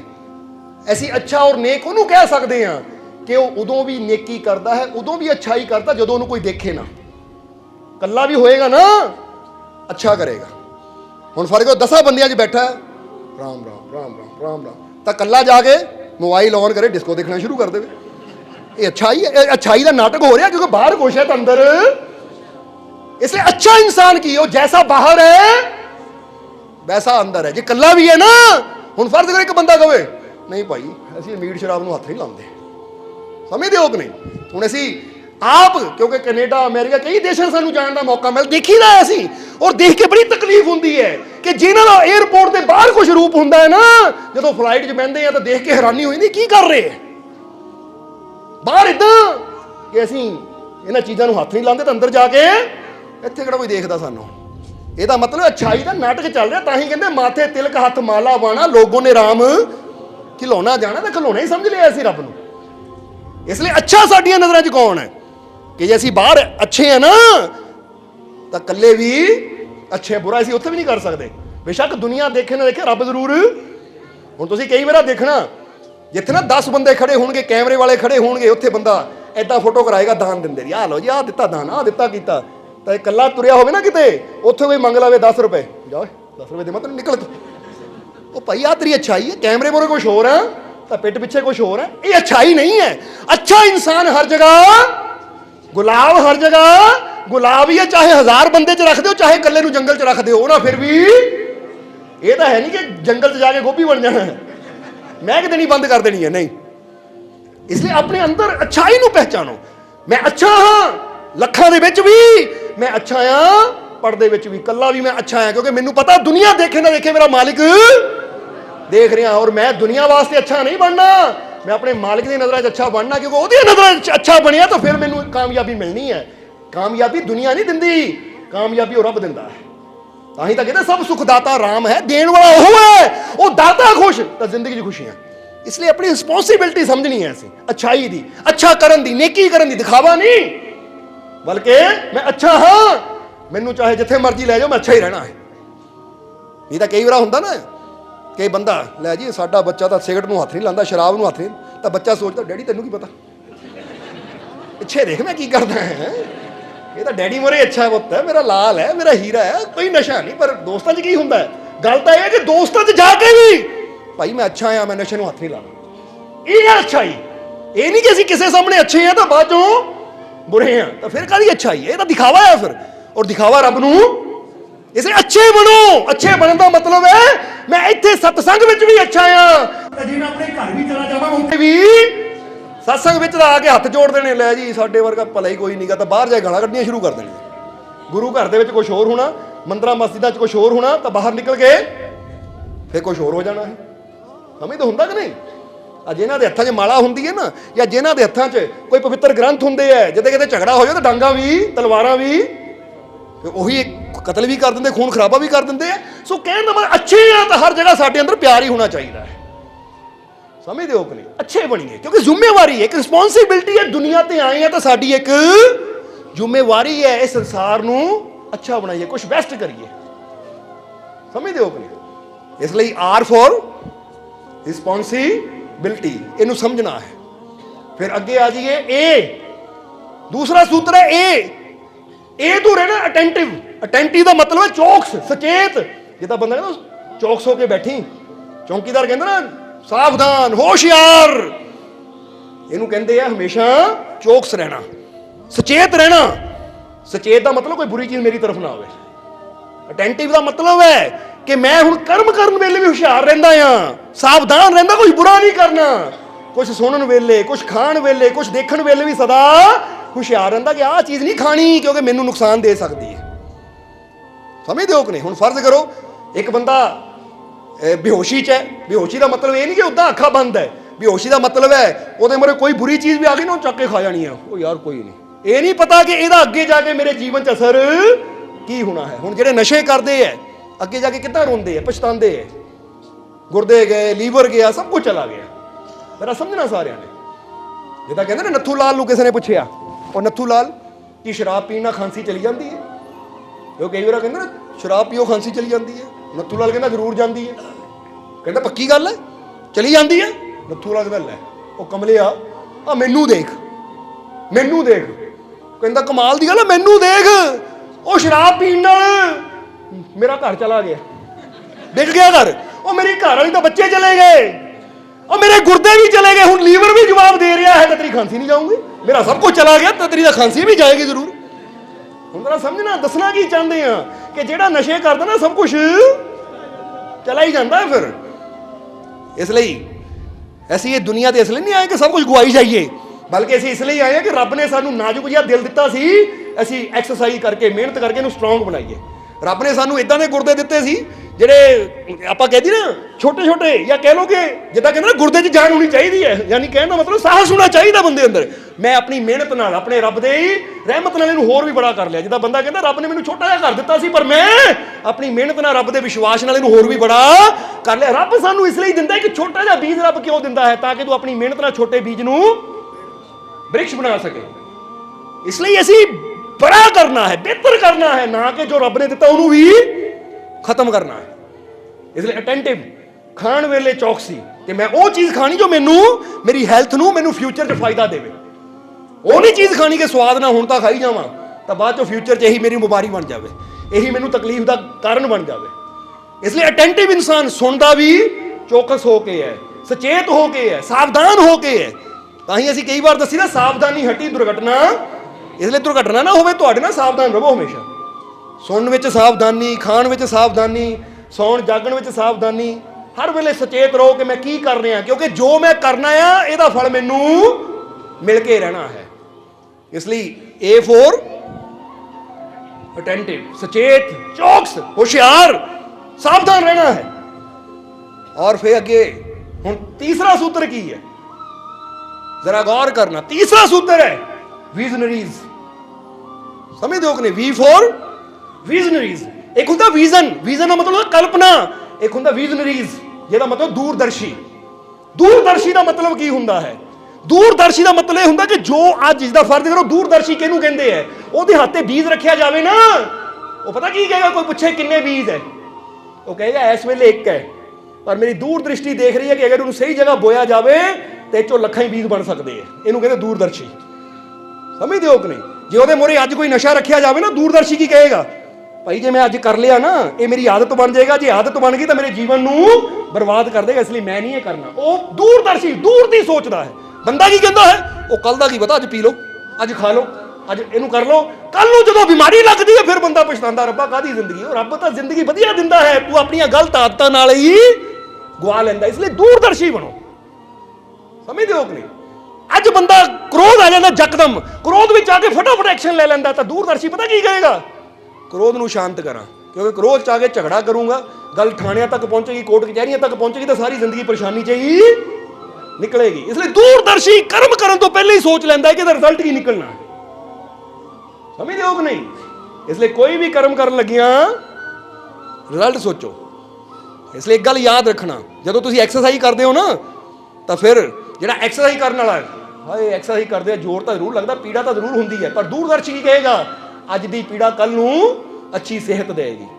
ਅੱਜ ਮੈਡੀਟੇਸ਼ਨ ਕਰਦੇ ਆ, ਧਿਆਨ ਕਰਦੇ ਆ, ਸਿਮਰਨ ਕਰਦੇ ਆ, ਬੰਦਾ ਕਹਿੰਦਾ ਲੱਕ ਦੁਖਦਾ, ਗੋਡੇ ਦੁਖਦੇ, ਉਹ ਅੱਜ ਦੀ ਥੋੜੀ ਜਿਹੀ ਪੀੜਾ ਕੱਲ ਨੂੰ ਬਹੁਤ ਬੜੀ ਰਹਿਮਤ, ਬਹੁਤ ਬੜਾ ਫਾਇਦਾ ਮੈਨੂੰ ਦੇਗੀ। ਇਸ ਲਈ ਜਿਹੜਾ ਸਮਝਦਾਰ ਬੰਦਾ ਹੁੰਦਾ ਨਾ, ਉਹ ਅੱਜ ਦੀ ਪੀੜਾ ਨਹੀਂ ਦੇਖਦਾ, ਉਹ ਆਉਣ ਵਾਲੇ ਫਾਇਦੇ ਨੂੰ ਦੇਖਦਾ ਹੈ। ਤਾਂ ਜਿਹੜਾ ਨਾ ਸਮਝ ਹੁੰਦਾ ਹੈ, ਉਹ ਫਾਇਦੇ ਨੂੰ ਨਹੀਂ ਦੇਖਦਾ, ਉਹ ਅੱਜ ਦੇ ਤਕਲੀਫ ਨੂੰ ਦੇਖਦਾ, ਪੀੜਾ ਨੂੰ ਦੇਖਦਾ।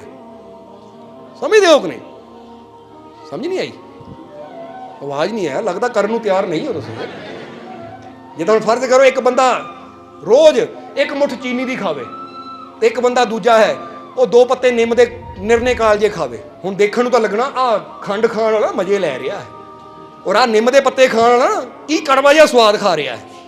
ਪਰ ਇਹੀ ਕਹਾਂਗਾ ਦੂਰਦਰਸ਼ੀ ਹੋਏਗਾ ਨਾ, ਉਹਨੂੰ ਪਤਾ ਆ ਜਿਹੜਾ ਬੁੱਕ ਭਰ ਕੇ ਖੰਡ ਦੇ ਖਾ ਰਿਹਾ ਨਾ, ਇਹਨੂੰ ਸ਼ੂਗਰ ਹੀ ਹੋਣੀ ਹੈ।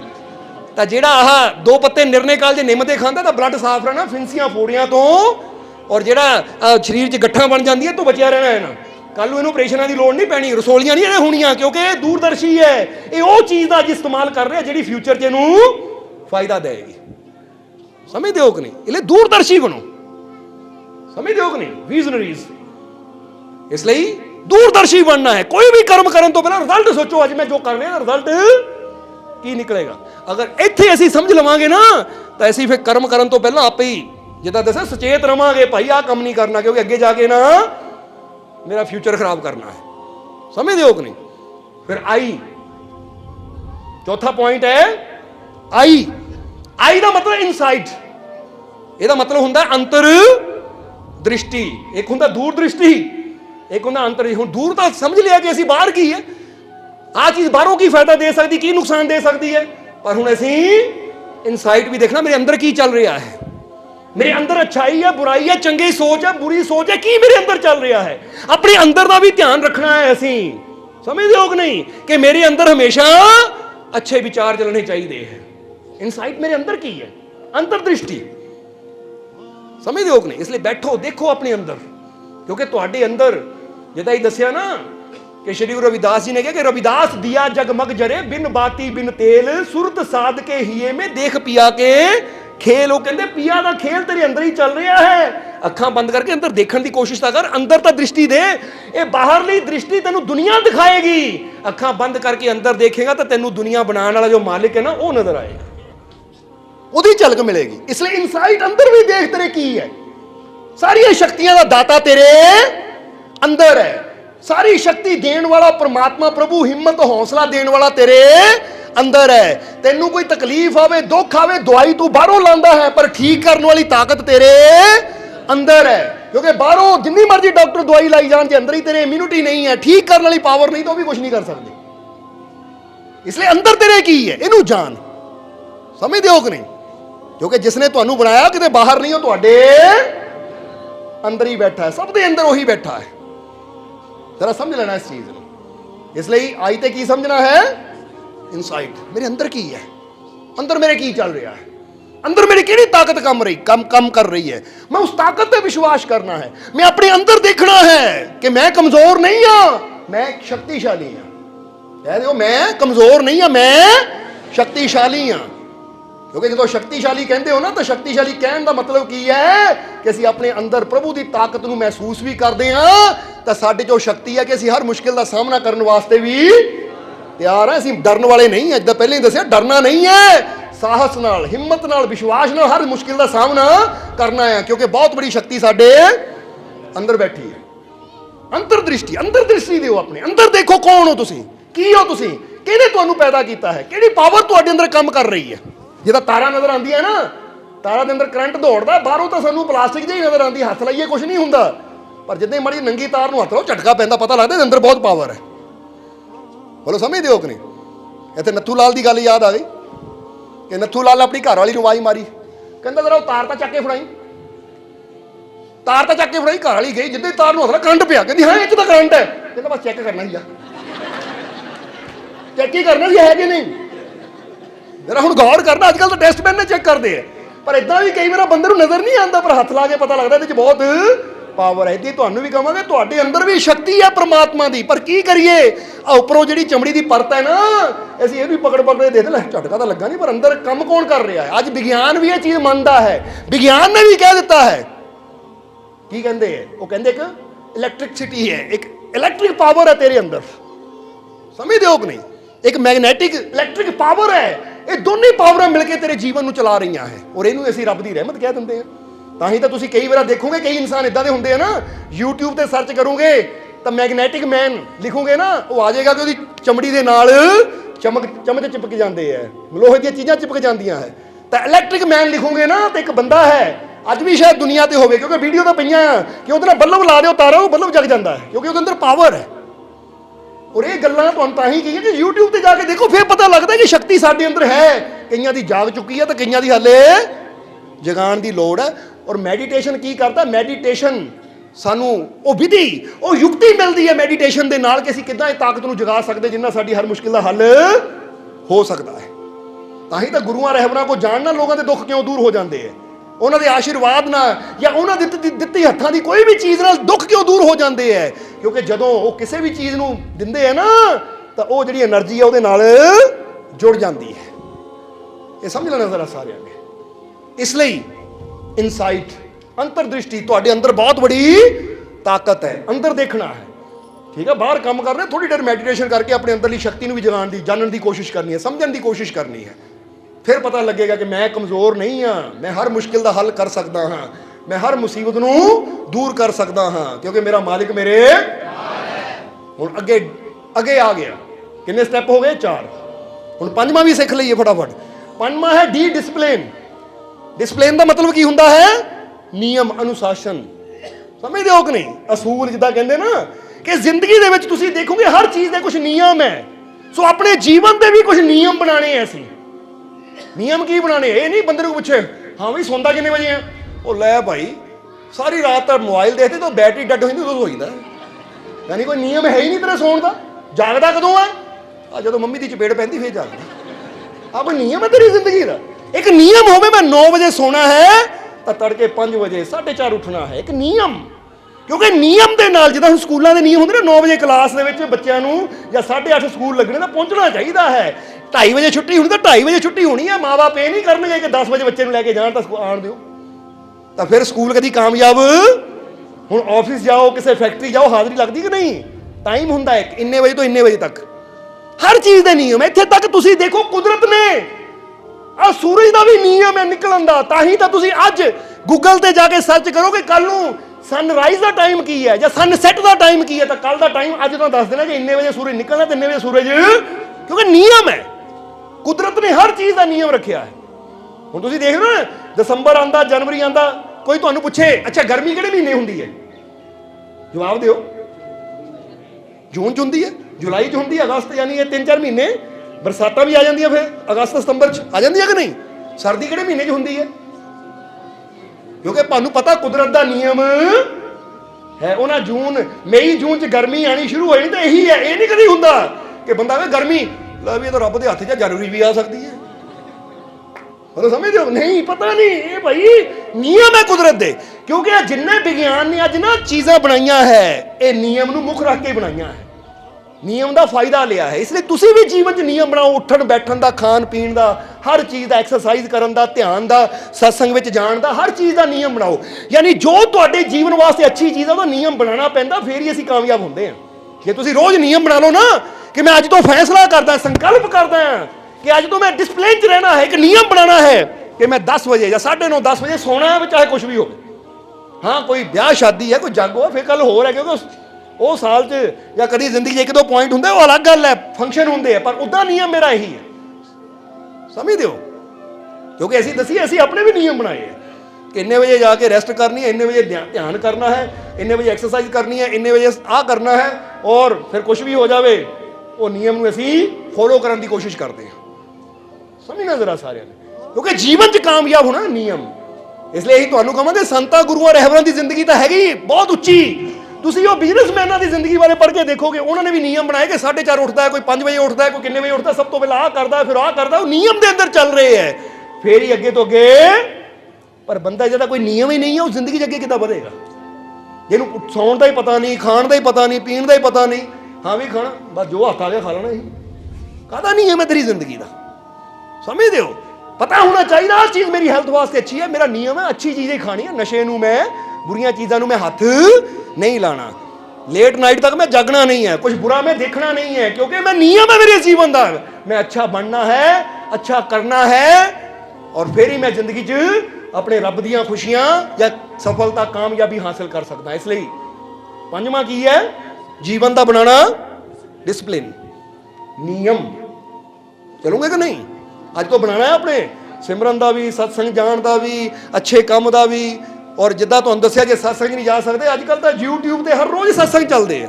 ਤੁਸੀਂ ਸਰਬ ਸਾਂਝਾ ਦਰਬਾਰ YouTube ਤੇ ਲਿਖੋਗੇ ਨਾ ਤਾਂ ਇੱਦਾਂ ਕਈ ਸਤਸੰਗ ਆ ਜਾਣਗੇ, ਜਿਹਨੂੰ ਸੁਣੋਗੇ ਤੁਹਾਨੂੰ ਪੋਜ਼ਿਟਿਵ એનર્ਜੀ ਮਿਲੇਗੀ, ਬਹੁਤ ਕੁਝ ਸੁਣਨ ਨੂੰ ਮਿਲੇਗਾ, ਸਮਝਣ ਨੂੰ ਮਿਲੇਗਾ। ਕਈਆਂ ਦੇ ਦੁੱਖ ਸਤਸੰਗ ਸੁਣਨ ਦੇ ਨਾਲ ਹੀ ਦੂਰ ਹੋ ਜਾਂਦੇ ਆ। ਹਜ਼ਾਰਾਂ ਜੀਵਾਂ ਦੇ ਉਦਾਹਰਨ ਹੈ। ਇਸ ਲਈ ਕੋਈ ਅੱਛਾ ਸੁਣੋ, ਨਿਯਮ ਬਣਾਓ ਅੱਛਾ ਸੁਣਨ ਦਾ, ਅੱਛਾ ਬੋਲਣ ਦਾ, ਅੱਛਾ ਕਰਨ ਦਾ ਨਿਯਮ ਬਣਾਓ ਕਿ ਮੇਰੀ ਜ਼ੁਬਾਨ ਤੋਂ ਕਦੀ ਗਾਲੀ ਨਹੀਂ ਨਿਕਲੇਗੀ। ਮੈਂ ਬਣਾਉਂਦਾ ਨਿਯਮ ਅੱਜ ਤੋਂ, ਸੰਕਲਪ ਕਰਦਾ, ਕਮਿਟਮੈਂਟ ਕਰੋ ਆਪਣੇ ਆਪ ਨਾਲ ਕਿ ਅੱਜ ਤੋਂ ਮੈਂ ਕਿਸੇ ਨੂੰ ਨਿੰਦਿਆ ਨਹੀਂ ਕਰਨੀ, ਆਪਣੇ ਜੀਵਨ ਦਾ ਨਿਯਮ ਬਣਾਉਂਦਾ। ਫਿਰ ਪਤਾ ਦੁਨੀਆ ਕੀ ਕਹੇਗੀ, ਭਾਈ ਉਹ ਨਿਯਮ ਦਾ ਪੱਕਾ ਹੈ, ਮਰ ਜਾਏਗਾ ਪਰ ਝੂਠ ਨਹੀਂ ਬੋਲੇਗਾ, ਮਰ ਜਾਏਗਾ ਪਰ ਗਾਲੀ ਨਹੀਂ ਦੇਗਾ, ਮਰ ਜਾਏਗਾ ਪਰ ਨਿੰਦਿਆ ਨਹੀਂ ਕਰੇਗਾ। ਇਦਾਂ ਦਾ ਤੁਹਾਡੇ ਨੇ ਇੱਕ ਪਹਿਚਾਣ ਹੋਣੀ ਚਾਹੀਦੀ ਹੈ। ਉਹ ਮਰ ਤਾਂ ਸਕਦਾ, ਸ਼ਰਾਬ ਨਹੀਂ ਪੀਏਗਾ, ਮਰ ਤਾਂ ਸਕਦਾ, ਨਸ਼ਾ ਨਹੀਂ ਕਰੇਗਾ, ਕਿਉਂਕਿ ਮੈਨੂੰ ਪਤਾ ਨਿਯਮ ਦਾ ਪੱਕਾ ਹੈ। ਪਰ ਅੱਜ ਅਸੀਂ ਚੰਗੇ ਨਿਯਮ ਤਾਂ ਬਣਾਉਂਦੇ ਨਹੀਂ। ਪਤਾ ਕਿੱਦਾਂ ਦੇ ਨਿਯਮ ਅਸੀਂ ਨਿਆਣਿਆਂ ਨੂੰ ਦੇ ਕੇ ਜਾਂਦੇ ਹਾਂ, ਉਹ ਪੁੱਤੋ ਫਲਾਨਾ ਗੁਆਂਢੀ ਹੈ ਨਾ, ਮੇਰੀ ਲੜਾਈ ਹੈ ਸਾਰੀ ਜ਼ਿੰਦਗੀ ਉਹਦੇ ਘਰ ਨਾ ਬਣੀ। ਇਹ ਪੁੱਠੇ ਨਿਯਮ ਬੱਚਿਆਂ ਨੂੰ ਦੇ ਕੇ ਜਾਂਦੇ ਆ, ਸਾਰੀ ਜ਼ਿੰਦਗੀ ਦੁਸ਼ਮਣੀ ਭੁੱਲੀ ਨਾ, ਇਹ ਦੁਸ਼ਮਣੀ ਸਿਖਾ ਕੇ, ਬੁਰੀਆਂ ਆਦਤਾਂ ਸਿਖਾ ਕੇ ਬੱਚਿਆਂ ਨੂੰ ਜਾਂਦੇ ਆ। ਹਾਲਾਂਕਿ ਸਾਨੂੰ ਚਾਹੀਦਾ ਹੈ ਕਿ ਮੈਂ ਜੋ ਬੇਟਾ ਗਲਤੀਆਂ ਕੀਤੀਆਂ ਨਾ ਇਨਡਿਸਪਲਿਨ ਚ, ਯਾਨੀ ਗਲਤੀਆਂ ਕੀਤੀਆਂ ਜੋ ਮੈਂ, ਉਹ ਤੂੰ ਨਾ ਕਰੀ। ਤੂੰ ਹਮੇਸ਼ਾ ਅੱਛਾਈ ਦੇ ਅੰਦਰ ਚੱਲਣਾ, ਨਿਯਮ ਦੇ ਅੰਦਰ ਚੱਲਣਾ ਹੈ, ਕਿਉਂਕਿ ਕੁਦਰਤ ਦੇ ਨਿਯਮ ਨੂੰ ਬਦਲ ਕੋਈ ਨਹੀਂ ਸਕਦਾ, ਪਰ ਕੁਦਰਤ ਦੇ ਨਿਯਮ ਨੂੰ ਸਮਝ ਕੇ ਉਹਦੇ ਨਾਲ ਆਪਣੇ ਨਿਯਮ ਬਣਾ ਕੇ ਅਸੀਂ ਲਾਭ ਜ਼ਰੂਰ ਲੈ ਸਕਦੇ ਹਾਂ। ਸਮਝ ਆ ਗਈ ਕਿ ਨਹੀਂ? ਇਹ ਕਿੰਨਵਾਂ ਸੂਤਰ ਸੀ? ਜਵਾਬ ਦਿਓ। ਪੰਜਵਾਂ। ਹੁਣ ਅੱਗੇ ਆ ਜੀ ਛੇਵੇਂ ਸੂਤਰ ਤੇ। ਛੇਵਾਂ ਸੂਤਰ ਹੈ A ਫॉर ਐਟੀਟਿਊਡ। ਪਹਿਲਾ ਸੀਗਾ ਉਹ, ਹੁਣ ਇਹ ਅਗਲਾ ਹੈ। ਜਰਾ ਹੁਣ ਗੌਰ ਕਰਨਾ, ਇਹ ਹੈ ਛੇਵਾਂ ਸੂਤਰ। ਕੀ ਹੈ? ਐਟੀਟਿਊਡ। ਐਟੀਟਿਊਡ ਦਾ ਮਤਲਬ ਹੈ ਮਾਨਸਿਕ ਨਜ਼ਰੀਆ, ਮਨੋਦਸ਼ਾ। ਸਾਡੀ ਮਨੋਦਸ਼ਾ ਕੀ ਹੈ? ਕਿਉਂਕਿ ਆਪਣੇ ਐਟੀਟਿਊਡ ਨੂੰ ਹਮੇਸ਼ਾ ਨਾ ਅੱਛਾ ਰੱਖਣਾ, ਆਪਣੀ ਮਨੋਦਸ਼ਾ ਨੂੰ ਹਮੇਸ਼ਾ ਪੋਜ਼ਿਟਿਵ ਰੱਖਣਾ ਹੈ। ਜਿੱਦਾਂ ਇੱਥੇ ਇੱਕ ਉਦਾਹਰਨ ਦੇਣਾ ਚਾਹਤੇ ਹਾਂ ਕਿ ਸਾਇੰਸ ਨੇ ਸਰਚ ਕੀਤਾ ਕਿ ਜਿਹੜਾ ਹਿਰਨ ਹੁੰਦਾ ਨਾ, ਉਹਦੀ ਸਪੀਡ ਕੀ ਹੁੰਦੀ ਹੈ? 85 ਯਾਨੀ 85 ਤੋਂ 90 ਕਿਲੋਮੀਟਰ ਪ੍ਰਤੀ ਘੰਟੇ ਦੀ ਰਫ਼ਤਾਰ ਨਾਲ ਹਿਰਨ ਦੌੜਦਾ ਹੈ। ਸਮਝਦੇ ਹੋ ਕਿ ਨਹੀਂ? ਕਿ ਹਿਰਨ ਦੀ ਸਪੀਡ, ਜੋ ਕਿ ਉਹਨਾਂ ਨੇ ਅੰਦਾਜ਼ਾ ਲਾਇਆ ਕਿ 85 ਤੋਂ 90 ਯਾਨੀ 85 ਤੋਂ 90 ਕਿਲੋਮੀਟਰ ਦੀ ਸਪੀਡ ਨਾਲ ਪਰ ਆਵਰ ਯਾਨੀ ਉਹ ਦੌੜਦਾ ਹੈ। ਤਾਂ ਸ਼ੇਰ ਦੀ ਸਪੀਡ ਉਹਨਾਂ ਨੇ ਕਿੰਨੀ ਹੈ? ਸ਼ੇਰ ਦੀ ਸਪੀਡ ਬਾਰੇ ਪਤਾ ਨਾ? ਨਹੀਂ ਪਤਾ, ਉਹ ਵੀ ਦੱਸ ਦਈਏ। ਉਹਨਾਂ ਨੇ ਉਹ ਵੀ ਲਾਇਆ ਹੈ ਕਿ 58 ਤੋਂ 60 ਯਾਨੀ 58 ਤੋਂ 60 ਕਿਲੋਮੀਟਰ ਪ੍ਰਤੀ ਘੰਟੇ ਦੀ ਰਫ਼ਤਾਰ ਨਾਲ ਸ਼ੇਰ ਦੌੜਦਾ ਹੈ। ਹੁਣ ਹਿਰਨ ਦੀ 90 ਕਿਲੋਮੀਟਰ ਪ੍ਰਤੀ ਘੰਟੇ ਦੀ ਰਫ਼ਤਾਰ ਹੈ, ਯਾਨੀ ਇਹ ਗੱਡੀ 90 ਦੀ ਸਪੀਡ ਤੇ ਜਾ ਰਹੀ ਹੈ, ਤਾਂ ਸ਼ੇਰ ਉਹ ਹੈ ਜਿਹੜੀ ਗੱਡੀ 60 ਦੀ ਸਪੀਡ ਤੇ ਜਾ ਰਹੀ ਹੈ। ਹੁਣ ਜਰਾ ਸੋਚੋ, 90 ਦੀ ਸਪੀਡ ਵਾਲੀ ਗੱਡੀ ਨੂੰ 60 ਦੀ ਸਪੀਡ ਵਾਲੀ ਗੱਡੀ ਫੜ ਸਕਦੀ ਹੈ? ਪਰ ਫਿਰ ਵੀ ਉਹ ਫੜ ਲੈਂਦੀ ਹੈ। ਫਿਰ ਵੀ ਹਿਰਨ ਸ਼ੇਰ ਦਾ ਸ਼ਿਕਾਰ ਹੋ ਜਾਂਦਾ ਹੈ। ਕਿਉਂ? ਮਨੋਦਸ਼ਾ ਕਰਕੇ। ਕਿਉਂਕਿ ਹਿਰਨ ਜਦੋਂ ਦੌੜਦਾ ਹੈ ਨਾ, ਇੱਕ ਤਾਂ ਡਰਿਆ ਹੁੰਦਾ, ਹਾਏ ਮੈਂ ਮਰ ਗਿਆ, ਸ਼ੇਰ ਪੈ ਗਿਆ ਮੇਰੇ ਪਿੱਛੇ, ਔਰ ਦੂਜਾ ਮੁੜ ਮੁੜ ਕੇ ਦੇਖਦਾ ਸ਼ੇਰ ਹੈ ਕਿੱਥੇ। ਬਸ ਉਹ ਮੁੜ ਕੇ ਦੇਖਣ ਨਾ, ਡਰ ਦੇ ਨਾਲ ਹੀ ਜਿਹੜਾ 90 ਕਿਲੋਮੀਟਰ ਦੀ ਸਪੀਡ ਹੁੰਦੀ ਹੈ ਨਾ, ਉਹ ਘਟ ਕੇ 50 ਤੇ ਪਹੁੰਚ ਜਾਂਦੀ ਹੈ। ਉਹ ਬਚ ਸਕਦਾ ਬੜੀ ਆਸਾਨੀ ਦੇ ਨਾਲ। ਪਰ ਸ਼ੇਰ ਜੋ 60 ਕਿਲੋਮੀਟਰ ਦੀ ਸਪੀਡ ਤੇ ਦੌੜਨ ਵਾਲਾ, ਉਹ 90 ਕਿਲੋਮੀਟਰ ਦੀ ਸਪੀਡ ਵਾਲੇ ਨੂੰ ਫੜ ਲੈਂਦਾ। ਇਹ ਤਾਂ ਉਹੀ ਗੱਲ ਹੋ ਗਈ, ਕੋਈ ਮਰੂਤੀ 'ਚ ਤੁਰਿਆ ਹੋਵੇ 60 ਦੀ ਸਪੀਡ ਤੇ, ਤਾਂ ਕੋਈ ਮਰਸਡੀਜ਼ 'ਚ ਤੁਰਿਆ ਹੋਵੇ ਨਾ 100 ਦੀ ਸਪੀਡ ਤੇ, ਬ੍ਰੇਕ ਲਾ ਲਾ ਕੇ ਦੇਖ ਜਾਵੇ ਕਿੱਥੇ ਪਹੁੰਚਿਆ, ਕਿੱਥੇ ਪਹੁੰਚਿਆ ਉਹ ਭਾਈ ਤੂੰ ਤੁਰਿਆ ਰਿਹਾ ਜਿੱਤਣਾ ਤੂੰ ਹੀ ਹੈ, ਜੇ ਪਿੱਛੇ ਹੀ ਦੇਖਦਾ ਰਿਹਾ ਫਿਰ ਤਾਂ ਉਹ ਲੰਘ ਜਾਏਗਾ ਅੱਗੇ। ਇਹਨੂੰ ਕਹਿੰਦੇ ਨੈਗੇਟਿਵ ਮਨੋਦਸ਼ਾ। ਮਨੋਦਸ਼ਾ, ਐਟੀਟਿਊਡ। ਐਟੀਟਿਊਡ ਦਾ ਮਤਲਬ ਕੀ ਹੈ? ਕਿ ਆਪਣੇ ਅੰਦਰ ਸੋਚ ਰੱਖੋ ਕਿ ਮੈਂ ਆਈ ਐਮ ਵਿਨਰ, ਮੈਨੂੰ ਕਾਮਯਾਬੀ ਜ਼ਰੂਰ ਮਿਲੇਗੀ, ਮੈਨੂੰ ਸਫਲਤਾ ਜ਼ਰੂਰ ਮਿਲੇਗੀ। ਕਿਉਂਕਿ ਕਿਹਾ ਜਾਂਦਾ ਕਿ ਹਾਥੀ ਬੜਾ ਤਾਕਤਵਰ ਹੈ, ਲੂੰਬੜੀ ਬੜੀ ਚਲਾਕ ਹੈ। ਸ਼ੇਰ ਹਾਥੀ ਜਿੰਨਾ ਤਾਕਤਵਰ ਨਹੀਂ, ਲੂੰਬੜੀ ਜਿੰਨਾ ਚਲਾਕ ਨਹੀਂ, ਜਾਂ ਚੀਤਾ ਬੜਾ ਫੁਰਤੀਲਾ ਹੈ, ਪਰ ਫਿਰ ਵੀ ਜੰਗਲ ਦਾ ਰਾਜਾ ਕਿਹਨੂੰ ਕਿਹਾ ਜਾਂਦਾ ਹੈ? ਸ਼ੇਰ ਨੂੰ। ਕਿਉਂ? ਉਹਦਾ ਮਾਨਸਿਕ ਨਜ਼ਰੀਆ। ਉਹ ਜਦੋਂ ਤੁਰਦਾ ਨਾ, ਰਾਜਾ ਵਾਂਗੂ ਤੁਰਦਾ ਕਿ ਲੈ ਵੀ ਜੰਗਲ ਦਾ ਰਾਜਾ ਜਦੋਂ ਤੁਰਦਾ ਤਾਂ ਨਿਡਰਤਾ ਦੇ ਨਾਲ। ਹਾਥੀ ਦੇਖੇਗਾ ਨਾ ਸ਼ੇਰ ਨੂੰ, ਹਾਥੀ ਪਤਾ ਕੀ ਕਹੇਗਾ? ਹਾਏ ਆ ਗਈ ਮੇਰੀ ਮੌਤ। ਐਡਾ ਵੱਡਾ ਹਾਥੀ ਵੀ ਡਰ ਜਾਏਗਾ। ਔਰ ਸ਼ੇਰ ਕੀ ਕਹੇਗਾ? ਆਇਆ ਮੇਰਾ ਭੋਜਨ, ਇਹਨੂੰ ਖਾਣਾ ਹੈ, ਮੇਰਾ ਬ੍ਰੇਕਫਾਸਟ ਹੈ ਜਾਂ ਲੰਚ ਹੈ ਜਾਂ ਡਿਨਰ। ਹੁਣ ਨਜ਼ਰੀਆ ਕੀ ਹੈ? ਹੁਣ ਤੁਹਾਡੇ ਸਾਹਮਣੇ ਵੀ ਕੋਈ ਮੁਸੀਬਤ ਆ ਗਈ ਨਾ ਛੋਟੀ ਜਿਹੀ, ਜਿਹਦਾ ਫਰਜ਼ ਕਰੋ ਗੱਡੀ ਦਾ ਟਾਇਰ ਹੀ ਪੈਂਚਰ ਹੋ ਗਿਆ, ਹਾਏ ਹੋ ਗਿਆ ਪੈਂਚਰ, ਕਰਤਾ ਕਿਸੇ ਨੇ ਟੂਣਾ, ਹੋ ਗਿਆ ਬੁਰਾ, ਹੁਣ ਮੇਰੀ ਕਿਸਮਤ ਹੀ ਮਾੜੀ ਹੈ, ਮੇਰੇ ਸਿਤਾਰੇ ਹੀ ਖਰਾਬ ਹੈ, ਪਤਾ ਨਹੀਂ ਰੱਬ ਮੇਰੇ ਨਾਲ ਹੀ ਇੱਦਾਂ ਕਿਉਂ ਕਰਦਾ। ਯਾਨੀ ਇਹ ਹੈ ਐਟੀਟਿਊਡ, ਮਾਨਸਿਕ ਨਜ਼ਰੀਆ ਕੀ ਕਿ ਮਾੜੇ ਟਾਇਰ ਹੀ ਪੈਂਚਰ ਹੋਇਆ, ਕਿੱਥੇ ਤੱਕ ਪਹੁੰਚ ਗਿਆ ਤੂੰ? ਉਹ ਭਾਈ ਹੋ ਗਿਆ ਤਾਂ ਸਟੱਪਣੀ ਕੰਪਨੀ ਨੇ ਕਿਸ ਲਈ ਰੱਖੀ ਹੈ? ਕੱਢ ਬਦਲ ਕਿ ਟਾਇਰ ਟੂਰ ਪੈਂਚਰ ਹੁੰਦੇ ਰਹਿੰਦੇ ਆ, ਬਦਲਣਾ ਟਾਇਰ ਤਾਂ ਅੱਗੇ ਮਹਿੰਗਾ ਮੈਂ। ਕਿਉਂਕਿ ਜਿਹੜਾ ਮਾਨਸਿਕ ਦਸ਼ਾ ਮਜ਼ਬੂਤ ਹੁੰਦੀ ਹੈ ਨਾ, ਮਨੋਦਸ਼ਾ ਅੱਛੀ ਹੁੰਦੀ ਹੈ, ਉਹ ਵੀ ਮੁਸੀਬਤਾਂ ਤੋਂ ਡਰਦਾ ਨਹੀਂ ਹੈ। ਇਸ ਲਈ ਮੁਸੀਬਤ ਤੁਹਾਡੇ ਸਾਹਮਣੇ ਆਵੇ ਨਾ, ਤੁਸੀਂ ਤਾਂ ਇਦਾਂ ਬੜੋ ਅੱਗੇ ਲੈ, ਆਹ ਕੀ ਚੀਜ਼ ਹੈ ਭਾਈ, ਇਦਾਂ ਦੇ ਦੁੱਖ ਸੁੱਖ ਇਦਾਂ ਚੁਟਕੀ ਦਾ ਕੰਮ ਹੈ, ਠੀਕ ਕਰਨਾ ਹੋ ਜਾਏਗਾ ਠੀਕ। ਇਹ ਦੁੱਖ ਆਇਆ ਤਾਂ ਜਾਏਗਾ ਵੀ, ਇਹ ਮੈਨੂੰ ਹਰਾ ਨਹੀਂ ਸਕਦਾ, ਕਿਉਂਕਿ ਮੇਰੇ ਅੰਦਰ ਮੇਰਾ ਮਾਲਿਕ ਹੈ, ਉਹਦੀ ਤਾਕਤ ਮੇਰੇ ਅੰਦਰ ਕੰਮ ਕਰਦੀ ਹੈ। ਕੋਈ ਦੁੱਖ ਮੈਨੂੰ ਹਰਾ ਨਹੀਂ ਸਕਦਾ, ਕੋਈ ਮੁਸ਼ਕਿਲ ਮੈਨੂੰ ਹਰਾ ਨਹੀਂ ਸਕਦੀ, ਕੋਈ ਪਰੇਸ਼ਾਨੀ ਮੈਨੂੰ ਹਰਾ ਨਹੀਂ ਸਕਦੀ, ਕੋਈ ਮੁਸੀਬਤ ਮੈਨੂੰ ਹਰਾ ਨਹੀਂ ਸਕਦੀ, ਕਿਉਂਕਿ ਮੇਰਾ ਮਾਲਿਕ ਮੇਰੇ ਨਾਲ ਹੈ। ਐਟੀਟਿਊਡ ਸਮਝਦੇ ਹੋ ਕਿ ਨਹੀਂ? ਆਪਣਾ ਨਜ਼ਰੀਆ ਹਮੇਸ਼ਾ ਉੱਚਾ ਰੱਖੋ। ਪੋਜ਼ਿਟਿਵ ਰੱਖੋ ਸੋਚ ਨੂੰ ਕਿ ਮੈਂ ਆਪਣੇ ਮਾਲਿਕ ਦਾ ਬੱਚਾ ਹਾਂ। ਸਮਝਦੇ ਹੋ ਕਿ ਨਹੀਂ? ਇਹ ਕਿੰਨਵਾਂ ਸੂਤਰ ਹੋ ਗਿਆ? 6ਵਾਂ। ਹੁਣ 7ਵਾਂ ਔਰ ਅੰਤਿਮ ਸੂਤਰ ਔਰ ਫਿਰ ਸਤਸੰਗ ਦੀ ਸਮਾਪਤੀ। 7ਵਾਂ ਸੂਤਰ ਹੈ ਐਸ, ਸੈਲਫ ਕੌਨਫੀਡੈਂਸ। ਸਮਝਦੇ ਹੋ ਕਿ ਨਹੀਂ? ਐਸ ਤੋਂ ਸੈਲਫ ਕੌਨਫੀਡੈਂਸ। ਸੈਲਫ ਕੌਨਫੀਡੈਂਸ ਯਾਨੀ ਆਤਮ ਵਿਸ਼ਵਾਸ। ਕੋਈ ਕਹਿੰਦਾ ਨਾ ਆਹ ਕੰਮ ਨਹੀਂ ਹੋ ਸਕਦਾ, ਤੇ ਤੋਂ ਨਹੀਂ ਹੋਏਗਾ, ਮੈਨੂੰ ਵਿਸ਼ਵਾਸ ਹੈ ਮੈਂ ਕਰ ਸਕਦਾ ਕਿਉਂਕਿ ਮੇਰਾ ਮਾਲਿਕ ਮੇਰੇ। ਜਦੋਂ ਐਡੀਸਨ ਨੇ ਪਹਿਲੀ ਵਾਰ ਬੱਲਬ ਬਣਾਉਣ 'ਚ ਫੇਲ ਹੋ ਗਿਆ, ਦੂਜੀ ਵਾਰ ਫੇਲ ਹੋ ਗਿਆ, ਤੀਜੀ ਵਾਰ ਫੇਲ ਹੋ ਗਿਆ, ਯਾਨੀ ਅਸਫਲ ਹੁੰਦਾ ਗਿਆ, ਤਾਂ ਰਿਸ਼ਤੇਦਾਰਾਂ ਨੇ ਕਿਹਾ ਛੱਡ ਦੇ, ਇੰਨੀ ਵਾਰ ਅਸਫਲ ਹੋ ਗਿਆ। ਉਹ ਕਹਿੰਦਾ ਨਹੀਂ, ਮੈਂ ਅਸਫਲ ਨਹੀਂ ਹੋਇਆ, ਬਲਕਿ ਮੈਂ ਕੋਸ਼ਿਸ਼ ਕੀਤੀ ਸੀ, ਪੂਰੀ ਨਹੀਂ ਹੋਈ। ਇਹ 'ਚ ਸਫਲਤਾ ਨਹੀਂ ਮਿਲੀ, ਪਰ ਮੈਂ ਅਸਫਲ ਨਹੀਂ ਹੋਇਆ, ਕਿਉਂਕਿ ਅਸਫਲ ਉਹ ਹੁੰਦਾ ਜੋ ਹਾਰ ਮੰਨ ਲਵੇ। ਔਰ ਮੈਨੂੰ ਜਦ ਤੱਕ ਸਫਲਤਾ ਨਹੀਂ ਮਿਲ ਜਾਣੀ, ਮੈਂ ਨਹੀਂ ਹਟਣਾ, ਮੈਂ ਲੱਗਣਾ ਹੈ। ਕਹਿੰਦੇ ਕਿੰਨੇ ਹਜ਼ਾਰ ਵਾਰੀ ਕੋਸ਼ਿਸ਼ ਕਰਦੇ ਗਏ, ਫਿਰ ਇੱਕ ਦਿਨ ਸਫਲਤਾ ਵੀ। ਇਹਨੂੰ ਕਹਿੰਦੇ ਸੈਲਫ ਕੌਨਫੀਡੈਂਸ। ਵਿਸ਼ਵਾਸ ਆਪਣੇ ਆਪ ਤੇ ਹੋਣਾ ਚਾਹੀਦਾ। ਦੁਨੀਆ ਕੀ ਕਹਿੰਦੀ ਹੈ? ਹੁਣ ਫਰਜ਼ ਕਰੋ ਤੁਸੀਂ ਹੈ ਨਾ, ਇੱਕ ਬੱਚਾ ਪੇਪਰ ਦੇਣ ਜਾ ਰਿਹਾ ਹੈ, ਉਹਨੂੰ ਆਪਣੇ ਆਪ ਤੇ ਵਿਸ਼ਵਾਸ ਹੈ, ਆਪਣੇ ਰੱਬ ਤੇ ਵਿਸ਼ਵਾਸ ਨਹੀਂ। ਕੋਈ ਕਹਿ ਦੇਵੇ ਨਾ ਯਾਰ ਦੋਸਤ ਦੁਨੀਆ, ਉਹ ਤੇਰੇ ਤੋਂ ਨਹੀਂ ਹੋਣਾ, ਉਹ ਰੋਣ ਲੱਗ ਜਾਂਦਾ ਹੈ। ਆ ਉਦਾਹਰਣ ਹੁਣੇ ਸਾਨੂੰ ਕੁਝ ਦਿਨ ਪਹਿਲਾਂ ਹੀ ਮਿਲੀ ਹੈ। ਬੱਚਾ ਰੋ ਰਿਹਾ ਸੀ, ਉਹਨਾਂ ਨੇ ਕਹਿ ਤਾ ਤੂੰ ਕਿੱਥੇ ਪਾਸ ਹੋਣਾ ਹੈ। ਉਹ ਭਾਈ ਤੂੰ ਉਹਨਾਂ ਦੀ ਗੱਲ ਤੇ ਆ ਗਿਆ। ਰੱਬ ਤੇ ਵਿਸ਼ਵਾਸ ਰੱਖ, ਆਪਣੇ ਆਪ ਤੇ ਵਿਸ਼ਵਾਸ ਰੱਖ ਕਿ ਜੇ ਮਿਹਨਤ ਕਰੂੰਗਾ ਉਹਦੀ ਰਹਿਮਤ ਹੋਏਗੀ ਤਾਂ ਮੈਨੂੰ ਕਾਮਯਾਬੀ ਵੀ। ਇਹ ਜ਼ਿੰਦਗੀ ਮੇਰੀ ਹੈ ਤੇ ਫੈਸਲੇ ਕੋਈ ਹੋਰ ਨਹੀਂ ਲੈ ਸਕਦਾ ਕਿ ਹੋਣਾ ਜਾਂ ਨਹੀਂ ਹੋਣਾ। ਜ਼ਿੰਦਗੀ ਮੇਰੀ ਹੈ ਤਾਂ ਮੈਂ ਸੋਚ ਲਿਆ ਕਰਨਾ ਹੈ, ਤਾਂ ਮੈਨੂੰ ਵਿਸ਼ਵਾਸ ਹੈ ਮੈਂ ਕਰਕੇ ਦਿਖਾਣਾ, ਕਿਉਂਕਿ ਮੇਰਾ ਮਾਲਿਕ ਮੇਰੇ। ਇਹਨੂੰ ਕਹਿੰਦੇ ਕੌਨਫੀਡੈਂਸ। ਸਮਝਦੇ ਹੋ ਕਿ ਨਹੀਂ? ਹੁਣ ਤੁਹਾਨੂੰ ਕੋਈ ਕੰਮ ਨਹੀਂ ਆਉਂਦਾ, ਤੁਸੀਂ ਗੱਡੀ ਚਲਾਣੀ ਸਿੱਖਣੀ ਹੈ, ਤੁਸੀਂ ਹੋਰ ਕੋਈ ਕੰਮ ਸਿੱਖਣਾ ਹੈ, ਜੇ ਪਹਿਲੇ ਹੋਏ ਮੇਰੇ ਤੋਂ ਕਿੱਥੇ ਹੋਣਾ ਹੈ, ਤਾਂ ਇਹਦਾ ਮਤਲਬ ਤੁਹਾਡੇ ਅੰਦਰ ਕੌਨਫੀਡੈਂਸ ਹੀ ਹੈ ਨਹੀਂ, ਵਿਸ਼ਵਾਸ ਹੀ ਹੈ ਨਹੀਂ। ਸੈਲਫ ਕੌਨਫੀਡੈਂਸ ਜ਼ਰੂਰੀ ਹੈ। ਮੈਂ ਕਰ ਸਕਦਾ ਹਾਂ, ਬਸ ਥੋੜੀ ਪ੍ਰੈਕਟਿਸ ਦੀ। ਜਦੋਂ ਪ੍ਰੈਕਟਿਸ ਕਰਨ ਨਾਲ ਸਭ ਕੁਝ ਹੋ ਜਾਂਦਾ ਹੈ। ਜਰਾ ਸੋਚਣਾ, ਅੱਜ ਗੱਡੀ ਚਲਾਣੀ ਆਉਂਦੀ ਨਾ ਤੁਹਾਨੂੰ? ਕਿਹਨੂੰ ਆਉਂਦੀ ਹੈ? ਹੱਥ ਖੜਾ ਕਰਿਓ। ਕਾਰ ਚੱਲਣੀ ਕਿਹਨੂੰ ਆਉਂਦੀ ਹੈ? ਥੋੜੇ ਬੰਦੇ ਹੈ ਨਾ। ਅੱਛਾ, ਤੁਹਾਨੂੰ ਆ ਸਕਦੀ ਕਿ ਨਹੀਂ? ਨਹੀਂ, ਕਿੱਥੇ ਆਉਣੀ ਜੀ, ਅਸੀਂ ਤਾਂ ਹੁਣ ਬੁੜੇ ਹੋ ਗਏ। ਉਹ ਬੁੜਿਆਂ ਦੀ ਗੱਲ ਨਹੀਂ ਕੋਈ। ਬੁੜੇ ਅਸੀਂ ਨਾ ਆਇਰਲੈਂਡ ਗਏ, ਉੱਥੇ ਇੱਕ ਬੱਸ ਦੇਖੀ ਅਸੀਂ, ਜੋ ਪਬਲਿਕਲੀ ਬੱਸ ਸੀਗੀ। 95 ਸਾਲ ਦੀ ਬਿਰਧ ਔਰਤ, ਸਿਰ ਦੇ ਬਾਲ ਚਿੱਟੇ, ਬੱਸ ਚਲਾ ਰਹੀ ਹੈ। ਅਸੀਂ ਦੇਖਿਆ, ਉਹ ਦੇਖ ਕੇ ਹੀ ਉਹਦੀ ਉਮਰ ਪੁੱਛੀ, ਕਹਿੰਦੀ ਮੈਂ 95 ਸਾਲ ਦੀ ਹਾਂ। ਅਸੀਂ ਆਪਣੇ ਬੱਚਿਆਂ ਨਾਲ ਸੀ, ਕਿ ਕਮਾਲ ਦੀ ਗੱਲ ਹੈ, ਆਪਣੇ ਤਾਂ 95 ਸਾਲ ਦੀ। ਹਾਏ ਗੋਡੇ ਦੁਖਦੇ, ਮੇਰੇ ਤੋਂ ਕੋਈ ਚੱਕ ਕੇ ਰੋਟੀ ਖਵਾ ਦੇ, ਪਾਣੀ ਦੇ। ਉਹ ਆਪਣੀ ਤਾਂ ਉੱਠ ਨਹੀਂ ਹੁੰਦਾ, ਬੱਸਾਂ ਚਲਾ ਰਹੀ ਹੈ। ਮਾਨਸਿਕ ਨਜ਼ਰੀਆ ਕਹਿਣ ਦਾ ਮਤਲਬ ਅੰਦਰ ਸੋਚ ਹੈ ਬੰਦਾ ਮੇਰੇ ਤੋਂ ਨਹੀਂ ਹੋਣਾ। ਅਸੀਂ ਇੱਕ ਗੱਲ ਕਹਾਂਗੇ ਕਿ ਬੁਢਾਪੇ ਦਾ ਉਮਰ ਦੇ ਨਾਲ ਕੋਈ ਸੰਬੰਧ ਨਹੀਂ ਹੈ। ਸਮਝਦੇ ਹੋ ਕਿ ਨਹੀਂ? ਜੇ ਤੁਸੀਂ 20 ਸਾਲ ਦੇ ਹੋ ਕੇ ਕਹਿੰਦੇ ਨਾ ਮੇਰੇ ਤੋਂ ਨਹੀਂ ਹੋਣਾ, ਤਾਂ ਤੁਸੀਂ ਬੁੜੇ ਹੋ। ਤਾਂ ਜੇ ਤੁਸੀਂ 90 ਸਾਲ ਦੇ ਵੀ ਹੋ ਕੇ ਕਹਿੰਦੇ ਮੈਂ ਕਰ ਸਕਦਾ ਹਾਂ, ਮੈਨੂੰ ਵਿਸ਼ਵਾਸ ਹੈ ਆਪਣੇ ਮਾਲਿਕ ਤੇ, ਮੈਨੂੰ ਵਿਸ਼ਵਾਸ ਹੈ ਆਪਣੇ ਆਪ ਤੇ, ਮੈਂ ਕਰ ਸਕਦਾ ਹਾਂ, ਤਾਂ ਫਿਰ ਤੁਸੀਂ 90 ਸਾਲ ਦੇ ਜਵਾਨ ਹੋ। ਬੋਲੋ, ਸਮਝਦੇ ਹੋ ਕਿ ਨਹੀਂ? ਅਸੀਂ ਕਈ ਵਾਰ ਮਿਸਾਲ ਦੇਈ ਦੀ ਮਾਸਟਰ ਜੀ ਦੀ, ਆ ਦਾੜੀ ਚਿੱਟੀ ਹੈ ਪਰ 41 ਕਿਲੋਮੀਟਰ ਦੀ ਮੈਰਾਥਨ ਦੌੜਦੇ ਆ। ਇਹ ਸਮਝਦੇ ਹੋ ਕਿ ਨਹੀਂ? 22 ਕਿਲੋਮੀਟਰ ਦੌੜਦੇ ਆ, ਹਾਫ ਮੈਰਾਥਨ 21 ਕਿਲੋਮੀਟਰ ਦੀ ਦੌੜ ਲਾਉਂਦੇ ਆ। ਤਾਂ ਅੱਜ ਕੱਲ੍ਹ ਕੇ ਨੌਜਵਾਨ ਨੂੰ ਕਹਿ ਦੋ ਆ ਦੁਕਾਨ ਤੇ ਨਾ ਮੰਮੀ ਪਹਿਲਾਂ ਮੋਟਰਸਾਈਕਲ ਦੀ ਚਾਬੀ ਦੇ। ਹੁਣ ਇਹ ਜਵਾਨ ਹੀ ਬੁੜਾ ਹੋ ਗਿਆ। ਤਾਂ ਜੇ ਹਿੰਮਤ ਹੋਵੇ ਤਾਂ ਇੱਕ ਇਨਸਾਨ ਜਿਹਦੀ ਸਰੀਰ ਦੀ ਉਮਰ 65 ਸਾਲ ਹੋ ਗਈ, 70 ਸਾਲ ਹੋ ਗਈ, ਉਹ ਵੀ ਦੌੜ ਸਕਦਾ ਹੈ। ਸਮਝਦੇ ਹੋ ਕਿ ਨਹੀਂ? ਇਹ ਸਮਝਣਾ ਕੀ ਹੈ? ਇਹਨੂੰ ਕਹਿੰਦੇ ਸੈਲਫ ਕੌਨਫੀਡੈਂਸ। ਅਸੀਂ ਕੁਝ ਵੀ ਕਰ ਸਕਦੇ ਹਾਂ, ਪਰ ਅਗਰ ਅਸੀਂ ਸੋਚ ਲਈਏ ਮੈਂ ਕਰ ਸਕਦਾ, ਤਾਂ ਅਸੀਂ ਕਰ ਸਕਦੇ। ਜੇ ਸੋਚੋ ਮੇਰੇ ਤੋਂ ਨਹੀਂ ਹੋਣਾ, ਤਾਂ ਫਿਰ ਤੁਸੀਂ ਆਪਣੀ ਹਾਰ ਦਾ ਕਾਰਨ ਆਪ ਹੀ ਬਣ ਜਾਂਦੇ ਹੋ। ਕੋਈ ਹੋਰ ਨਹੀਂ ਹਰਾਂਦਾ ਤੁਹਾਨੂੰ। ਤੁਹਾਨੂੰ ਜਿਤਾਉਂਦਾ ਪਤਾ ਕੌਣ ਹੈ? ਹਰਾਂਦਾ ਪਤਾ ਕੌਣ ਹੈ? ਸ਼ੀਸ਼ੇ 'ਚ ਜਾ ਕੇ ਮੂੰਹ ਦੇਖ ਲਿਓ। ਹਾਰ ਦਾ ਕਾਰਨ ਵੀ ਉਹੀ, ਤਾਂ ਜਿੱਤ ਦਾ ਕਾਰਨ ਵੀ, ਕਿਉਂਕਿ ਰੱਬ ਤਾਂ ਰਹਿਮਤ ਕਰਦਾ, ਪਰ ਤੁਹਾਡੀ ਸੋਚ ਮੇਰੇ ਤੋਂ ਕਿੱਥੇ ਹੋਣਾ ਹੈ। ਜਿੱਦਾਂ ਅਸੀਂ ਦੱਸੀਦਾ ਕਿ ਸ਼ੇਰ ਦਾ ਬੱਚਾ ਹੀ ਹੁੰਦਾ ਜੀ ਆਪ ਹੀ। ਮੈਂ ਤਾਂ ਗਿੱਦੜ ਆ, ਤਾਂ ਸ਼ੇਰ ਵੀ ਕੀ ਕਰੇਗਾ ਵਿਚਾਰਾ? ਆਪਣੇ ਆਪ ਨੂੰ ਗਿੱਦੜ ਮੰਨੀ ਜਾ ਭਾਈ।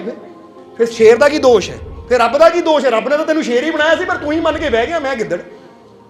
ਇਸ ਲਈ ਤੁਸੀਂ ਵੀ ਕਮਜ਼ੋਰ ਨਹੀਂ ਹੋ। ਇਸ ਤੇ ਕੀ ਹੈ?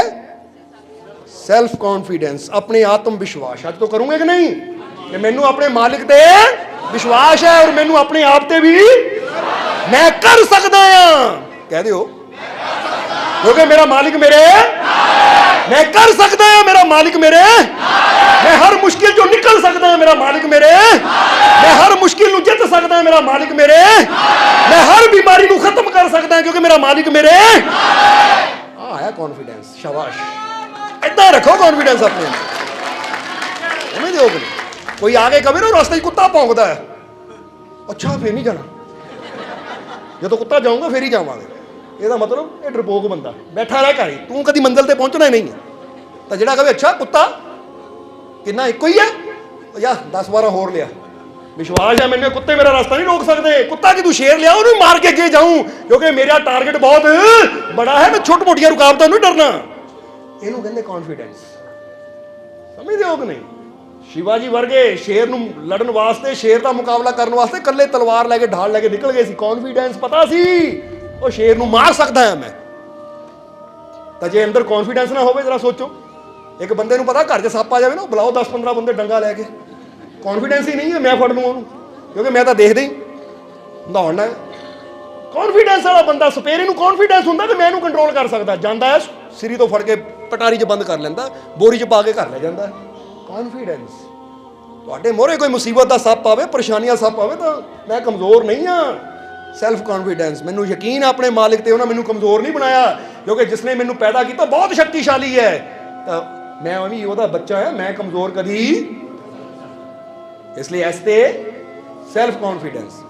ਹੁਣ ਇਹ 7 ਅੱਖਰ ਬਣੇ ਆਰ ਤੇ ਰਿਸਪॉन्सिबिलिटी समझनी है, ए तो अटेंटिव रहना है, सचेत रहना है, होशियार रहना है, ठीक है।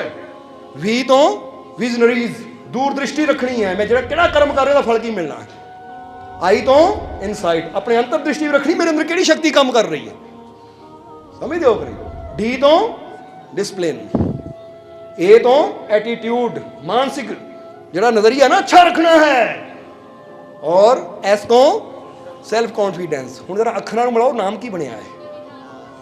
ਰਵਿਦਾਸ। ਜਰਾ ਗੌਰ ਕਰੋ, ਇਹ ਸ਼੍ਰੀ ਗੁਰੂ ਰਵਿਦਾਸ ਜੀ ਦਾ ਨਾਮ ਹੀ ਸਾਨੂੰ ਸੰਕੇਤ ਦੇ ਰਿਹਾ ਹੈ, ਸਮਝਾ ਰਿਹਾ ਹੈ ਸਾਨੂੰ ਕਿ ਜੇ ਮੇਰਾ ਬੱਚਾ ਹੈ ਨਾ, ਇਹ 7 ਗੁਣ ਆਪਣੇ ਅੰਦਰ ਪੈਦਾ ਕਰ, ਕਿਉਂਕਿ ਤੇਰੀਆਂ ਰਗਾਂ 'ਚ ਮੇਰਾ ਨੂਰ ਹੈ, ਮੇਰਾ ਖੂਨ ਹੈ। ਇਸ ਲਈ ਆਰ ਰਿਸਪॉन्सिबिलिटी, ए और समझते हो कि अटेंटिव, और फिर आ गया वी, RAVI, रवि। जरा गौर करना, वी की कहती है विजनरीज, दूरदृष्टि। समझना जरा सारे ने, क्योंकि श्री गुरु रविदास जी के जीवन की भी कुछ घटना हुण याद आ रही हैं, पर हुण सत्संग बहुत लंबा हो जाना है। कि जदों उन्होंने ना एक दिता सीगा ना एक पंडित जी नूं कि लै भी गंगा दे विच ना दमड़ी दित्ती सी, विजनरीज, क्योंकि पता सी कि ये दमड़ी जिहड़ी गई है ना, बड़े बड़े राजिਆਂ ਨੂੰ ਇੱਥੇ ਲੈ ਕੇ ਆਣਾ ना। ਸਮਝਦੇ ਹੋ ਕਿ ਨਹੀਂ? ਸਭ ਦੇ ਦੁੱਖਾਂ ਨੂੰ ਖਤਮ ਕਰਨਾ ਹੈ। ਯਾਨੀ ਇਹ ਚੀਜ਼ਾਂ ਗੁਰੂਆਂ ਦੇ ਜੀਵਨ ਤੋਂ ਸਾਨੂੰ ਸਿੱਖਿਆ ਦਿੰਦੀਆਂ ਨੇ। ਸੋ ਕਦੀ ਮੌਕਾ ਮਿਲਿਆ ਤਾਂ ਫਿਰ ਉੱਤੇ ਚਰਚਾ ਕਰਾਂਗੇ ਅਸੀਂ, ਪਰ ਅੱਜ ਤਾਂ ਅਸੀਂ ਉਹਨਾਂ ਦੇ ਨਾਮ ਤੋਂ ਹੀ ਤੁਹਾਨੂੰ ਦੱਸਿਆ ਕਿ ਦੇਖੋ ਉਹਨਾਂ ਦਾ ਨਾਮ ਹੀ ਕਿੰਨਾ ਬੜਾ ਇਸ਼ਾਰਾ ਕਰ ਰਿਹਾ ਸਾ। ਸਮਝਦੇ ਹੋ ਕਿ ਨਹੀਂ? आई तो इनसाइट, अंतर्दृष्टि, डी डिसिप्लिन, ए एटीट्यूड, और एस सैल्फ कॉन्फिडेंस। बन गया रविदास।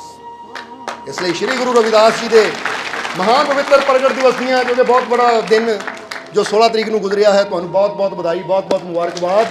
और असीं पूरी उम्मीद करांगे कि गुरुआं दे जीवन दे इस जो शिक्षा है ना, ਉਹਨੂੰ ਅਸੀਂ ਸਮਝਾਂਗੇ ਵੀ, ਤਾਂ ਉਹਨਾਂ ਦੇ ਨਾਮ ਦੇ ਮਕਸਦ ਨੂੰ ਵੀ ਸਮਝ ਕੇ ਆਪਣੇ ਜੀਵਨ 'ਚ ਬਦਲਾਵ ਲਿਆਵਾਂਗੇ। ਇਹ 7 ਸੂਤਰਾਂ ਨੂੰ ਅਗਰ ਆਪਣੇ ਜੀਵਨ 'ਚ ਅਪਣਾ ਲਿਆ ਨਾ, ਤਾਂ ਸਾਨੂੰ ਕਾਮਯਾਬ ਹੋਣ ਤੋਂ ਕੋਈ। ਤੁਸੀਂ ਕਾਮਯਾਬ ਹੋਣਾ ਚਾਹੁੰਦੇ ਹੋ ਨਾ? ਹੁਣ ਕਹਿ ਦਿਓ ਮੇਰਾ ਮਾਲਿਕ ਹੈ, ਕਿਉਂਕਿ ਵਾਕਈ ਜੇ ਇਹ ਗੱਲ ਨੂੰ ਆਪਣੇ ਅੰਦਰ ਯਾਦ ਰੱਖੋਗੇ ਤਾਂ ਤੁਹਾਨੂੰ ਕਾਮਯਾਬ ਹੋਣ ਤੋਂ ਕੋਈ ਰੋਕ ਨਹੀਂ ਸਕਦਾ। ਇਸ ਲਈ ਹੁਣ ਆਖਰਲੇ ਵਚਨਾਂ 'ਚ ਕਹਿਣਾ ਹੈ, ਕੀ ਕਹਿਣਾ ਹੈ ਕਿ ਮੈਨੂੰ ਆਪਣੇ ਮਾਲਿਕ ਦੇ ਪੂਰਾ, ਮੈਨੂੰ ਆਪਣੇ ਮਾਲਿਕ ਦੇ ਪੂਰਾ, ਮੈਨੂੰ ਆਪਣੇ ਮਾਲਿਕ ਤੇ ਪੂਰਾ, ਮੇਰੀਆਂ ਝੋਲੀਆਂ ਖੁਸ਼ੀਆਂ ਨਾਲ, ਮੇਰੀਆਂ ਝੋਲੀਆਂ ਖੁਸ਼ੀਆਂ ਨਾਲ, ਮੇਰੀਆਂ ਝੋਲੀਆਂ ਖੁਸ਼ੀਆਂ ਨਾਲ, ਮੇਰੇ ਸਾਰੇ ਦੁੱਖ ਦੂਰ, ਮੇਰੇ ਸਾਰੇ ਦੁੱਖ ਦੂਰ, ਮੇਰੇ ਸਾਰੇ ਦੁੱਖ ਦੂਰ। ਮੇਰਾ ਮਾਲਿਕ ਮੇਰੇ, ਮੇਰਾ ਮਾਲਿਕ ਮੇਰੇ, ਮੇਰਾ ਮਾਲਿਕ ਮੇਰੇ। ਏਦਾਂ ਹੀ ਮਾਲਿਕ, ਪੱਕੀ ਗੱਲ ਹੈ, ਏਦਾਂ ਹੀ ਨਾਲ ਰਹਿਣ ਤੁਹਾਡੇ ਹਮੇਸ਼ਾ। ਇਹ ਵਿਸ਼ਵਾਸ, ਇਹ ਪ੍ਰੇਮ, ਇਹ ਯਕੀਨ, ਇਹ ਹੌਸਲਾ, ਇਹ ਹਿੰਮਤ, ਇਹ ਸਾਹਸ ਤੁਹਾਡਾ ਹਮੇਸ਼ਾ ਬਣਿਆ ਰਵੇ। ਔਰ ਆਉਣ ਵਾਲਾ ਸਮਾਂ ਤੁਹਾਡੇ ਸਭ ਦੇ ਵਾਸਤੇ ਕਾਮਯਾਬੀ, ਸਫਲਤਾ, ਖੁਸ਼ੀਆਂ, ਰਹਿਮਤਾਂ, ਬਰਕਤਾਂ ਭਰਿਆ ਹੋਵੇ। ਮਾਲਕ ਆਪਣੀ ਮਿਹਰ ਤੁਹਾਡੇ ਤੇ ਹਮੇਸ਼ਾ ਬਣਾਏ ਰੱਖਣ। ਔਰ ਇੱਕ ਹੋਰ ਜ਼ਰੂਰੀ ਸੂਚਨਾ ਦੱਸਣੀ ਚਾਹੁੰਦੇ ਹਾਂ ਕਿ ਇਸ ਵੀਰਵਾਰ ਜੋ ਸਤਸੰਗ ਹੋਣ ਜਾ ਰਿਹਾ ਹੈ, ਇਹ ਸਤਸੰਗ 12 ਵਜੇ ਸ਼ੁਰੂ ਹੋ ਜਾਣਾ, ਕਿਉਂਕਿ 3 ਵਜੇ ਅਸੀਂ ਏਅਰਪੋਰਟ ਵਾਸਤੇ ਨਿਕਲਣਾ ਹੈ, ਸਾਡੀ ਫਲਾਈਟ ਹੈ। ਇਸ ਕਰਕੇ ਅਸੀਂ ਦੱਸਣਾ ਤਾਂ ਦੱਸਿਆ ਕਿ ਕਈ ਵਾਰ ਜੀਵ ਸੋਚਦੇ ਆ ਕਿ ਵੀਰਵਾਰ ਨੂੰ ਸਤਸੰਗ 1-1:30 ਵਜੇ ਸ਼ੁਰੂ ਹੁੰਦਾ, ਤਾਂ ਫਿਰ ਇਹ ਨਾ ਹੋਵੇ ਕਿ ਜੀਵ ਪਹੁੰਚਣ ਤਾਂ ਅਸੀਂ ਗੱਡੀ 'ਚ ਬਹਿ ਕੇ ਏਅਰਪੋਰਟ ਜਾਂਦੇ ਹੋਈਏ ਨਾ। ਇਸ ਲਈ ਟਾਈਮ ਨਾਲ ਪਹੁੰਚ ਜਾਣਾ। ਜਿਹੜੇ ਵੀਰਵਾਰ ਨੂੰ ਆਉਣ ਵਾਲੇ ਆ, ਤੇ ਟਾਈਮ ਨਾਲ ਪਹੁੰਚ ਜਾਣਾ। ਔਰ ਫਿਰ ਇਹ ਵੀ ਦੱਸਣਾ ਚਾਹਾਂਗੇ ਕਿ ਇਹ ਨਾ ਸੋਚੋ ਅਗਲੇ ਵੀਰਵਾਰ ਨਹੀਂ ਆਣਾ, ਬੁੱਧਵਾਰ ਦੀ ਵਾਪਸੀ ਹੈ ਸਾਡੀ, ਕਿਉਂਕਿ ਵੀਰਵਾਰ ਦਾ ਸਤਸੰਗ ਨਹੀਂ ਮਿਸ ਕਰਨਾ ਹੈ। ਜਿਹਦਾ ਤੁਹਾਨੂੰ ਸਤਸੰਗ ਦਾ ਆਨੰਦ ਹੈ ਨਾ, ਤਾਂ ਸਾਨੂੰ ਵੀ ਤੁਹਾਨੂੰ ਦੇਖਣ ਦਾ ਬੜਾ ਆਨੰਦ ਹੈ। ਇਸ ਲਈ ਅਸੀਂ ਆਊਟ ਆਫ ਕੰਟਰੀ ਵੀ ਹੋਈਏ ਤਾਂ ਕੋਸ਼ਿਸ਼ ਹੁੰਦੀ ਹੈ ਕਿ ਸਤਸੰਗ ਦੇ ਟਾਈਮ ਤੁਹਾਡੇ ਕੋਲ ਪਹੁੰਚ ਜਾਈਏ ਅਸੀਂ। ਇਸ ਲਈ ਸਤਸੰਗ ਪ੍ਰੇਮੀਆਂ ਵਾਸਤੇ ਕਿ ਜੋ ਇਸ ਵੀਰਵਾਰ ਯਾਨੀ 24 ਤਰੀਕ ਸਤਸੰਗ ਹੈ, ਇਹ ਦੁਪਹਿਰ ਨੂੰ 12 ਵਜੇ ਸ਼ੁਰੂ ਹੋ ਜਾਣਾ, ਕਿਉਂਕਿ ਦੱਸਿਆ ਕਿ 3 ਵਜੇ ਫਿਰ ਅਸੀਂ ਏਅਰਪੋਰਟ ਵਾਸਤੇ ਰਵਾਨਗੀ ਹੈ ਸਾਡੀ। ਇਸ ਲਈ ਫਰਿਆਦਾਂ ਵੀ ਜਿਹੜੀਆਂ ਹੈ ਅਸੀਂ 9 ਵਜੇ ਆ ਕੇ ਬਹਿ ਜਾਣਾ ਹੈ, ਤਾਂ ਕਿ ਫਰਿਆਦਾਂ ਜਿਹੜੀਆਂ ਸਤਸੰਗ ਤੋਂ ਪਹਿਲੇ ਹੋ ਜਾਣ। ਫਿਰ ਸਤਸੰਗ ਦੀ ਸਮਾਪਤੀ ਤੋਂ ਬਾਅਦ ਨਾਲ ਹੀ ਫਿਰ ਅਸੀਂ ਏਅਰਪੋਰਟ ਵਾਸਤੇ ਰਵਾਨਗੀ ਕਰ ਸਕੀਏ। ਔਰ ਫਿਰ ਬੁੱਧਵਾਰ ਯਾਨੀ 2 ਤਰੀਕ, ਕਿਉਂਕਿ 3 ਵੀਰਵਾਰ ਹੈ, 4 ਦਾ ਫਿਰ ਸ਼ੁੱਕਰਵਾਰ ਹੈ, 5 ਦਾ ਤੁਹਾਨੂੰ ਪਤਾ ਹੀ ਹੈ। ਫਿਰ ਪਤਾ ਕਿ ਨਹੀਂ, ਇਹ 5 ਰਾਤ ਦਾ ਸਤਸੰਗ ਹੈ, ਕਿਉਂਕਿ 5 ਮਾਰਚ ਨੂੰ ਹੈ ਕੀ ਚਲੋ ਯਾਦ ਹੈ ਤੁਹਾਨੂੰ ਫਿਰ ਨਾ, ਉਸ ਦਿਨ 5 ਮਾਰਚ ਰਾਤ 8 ਵਜੇ ਸਤਸੰਗ ਦੀ ਸ਼ੁਰੂਆਤ ਹੋਣੀ ਹੈ। ਇਸ ਲਈ ਕੋਸ਼ਿਸ਼ ਕਰਨੀ ਕਿ ਸਾਰੇ 6, 6:30 ਤੱਕ ਪਹੁੰਚੋ, ਲੰਗਰ ਪਾਣੀ ਛਕ ਕੇ ਪੰਡਾਲ ਚਾਹੀਏ ਬੈਠੀਏ, ਕਿਉਂਕਿ ਸੰਗਤ ਬਹੁਤ ਮਾਤਰਾ 'ਚ ਹੋਣੀ ਹੈ। ਇਸ ਲਈ ਟਾਈਮ ਨਾਲ ਪਹੁੰਚ ਜਾਓ, ਬੈਠਣ ਨੂੰ ਲਾਗੇ ਜਗ੍ਹਾ ਮਿਲ ਜਾਏਗੀ। ਠੀਕ ਹੈ, ਲਾਗੇ ਬੈਠਣਾ ਫਿਰ ਜ਼ਿਆਦਾ ਆਨੰਦ ਆਉਂਦਾ ਨਾ। ਔਰ ਫਿਰ ਬੱਚਿਆਂ ਨੇ ਪੂਰੀਆਂ ਤਿਆਰੀਆਂ ਕੀਤੀਆਂ ਹੈ, ਨੱਚਣਾ ਗਾਣਾ ਆਪਣੇ ਮਾਲਕ ਦੀ ਯਾਦ ਵਿੱਚ, ਕਿਉਂਕਿ ਬੁੱਲਿਆ ਨੱਚਣਾ ਵੀ ਇਬਾਦਤ ਬਣ ਜਾਂਦਾ, ਪਰ ਨੱਚਣੇ ਦਾ ਜੇ ਮੌਕਾ ਹੈ, ਇਸ ਲਈ ਪੂਰਾ ਆਨੰਦ ਲੈਣਾ ਹੈ ਅਸੀਂ। ਸੋ ਕੋਸ਼ਿਸ਼ ਕਰਨੀ ਕਿ 5 ਤਰੀਕ ਦਿਨ ਸ਼ਨੀਵਾਰ ਸ਼ਾਮ ਨੂੰ ਜ਼ਰੂਰ ਪਹੁੰਚੀਏ।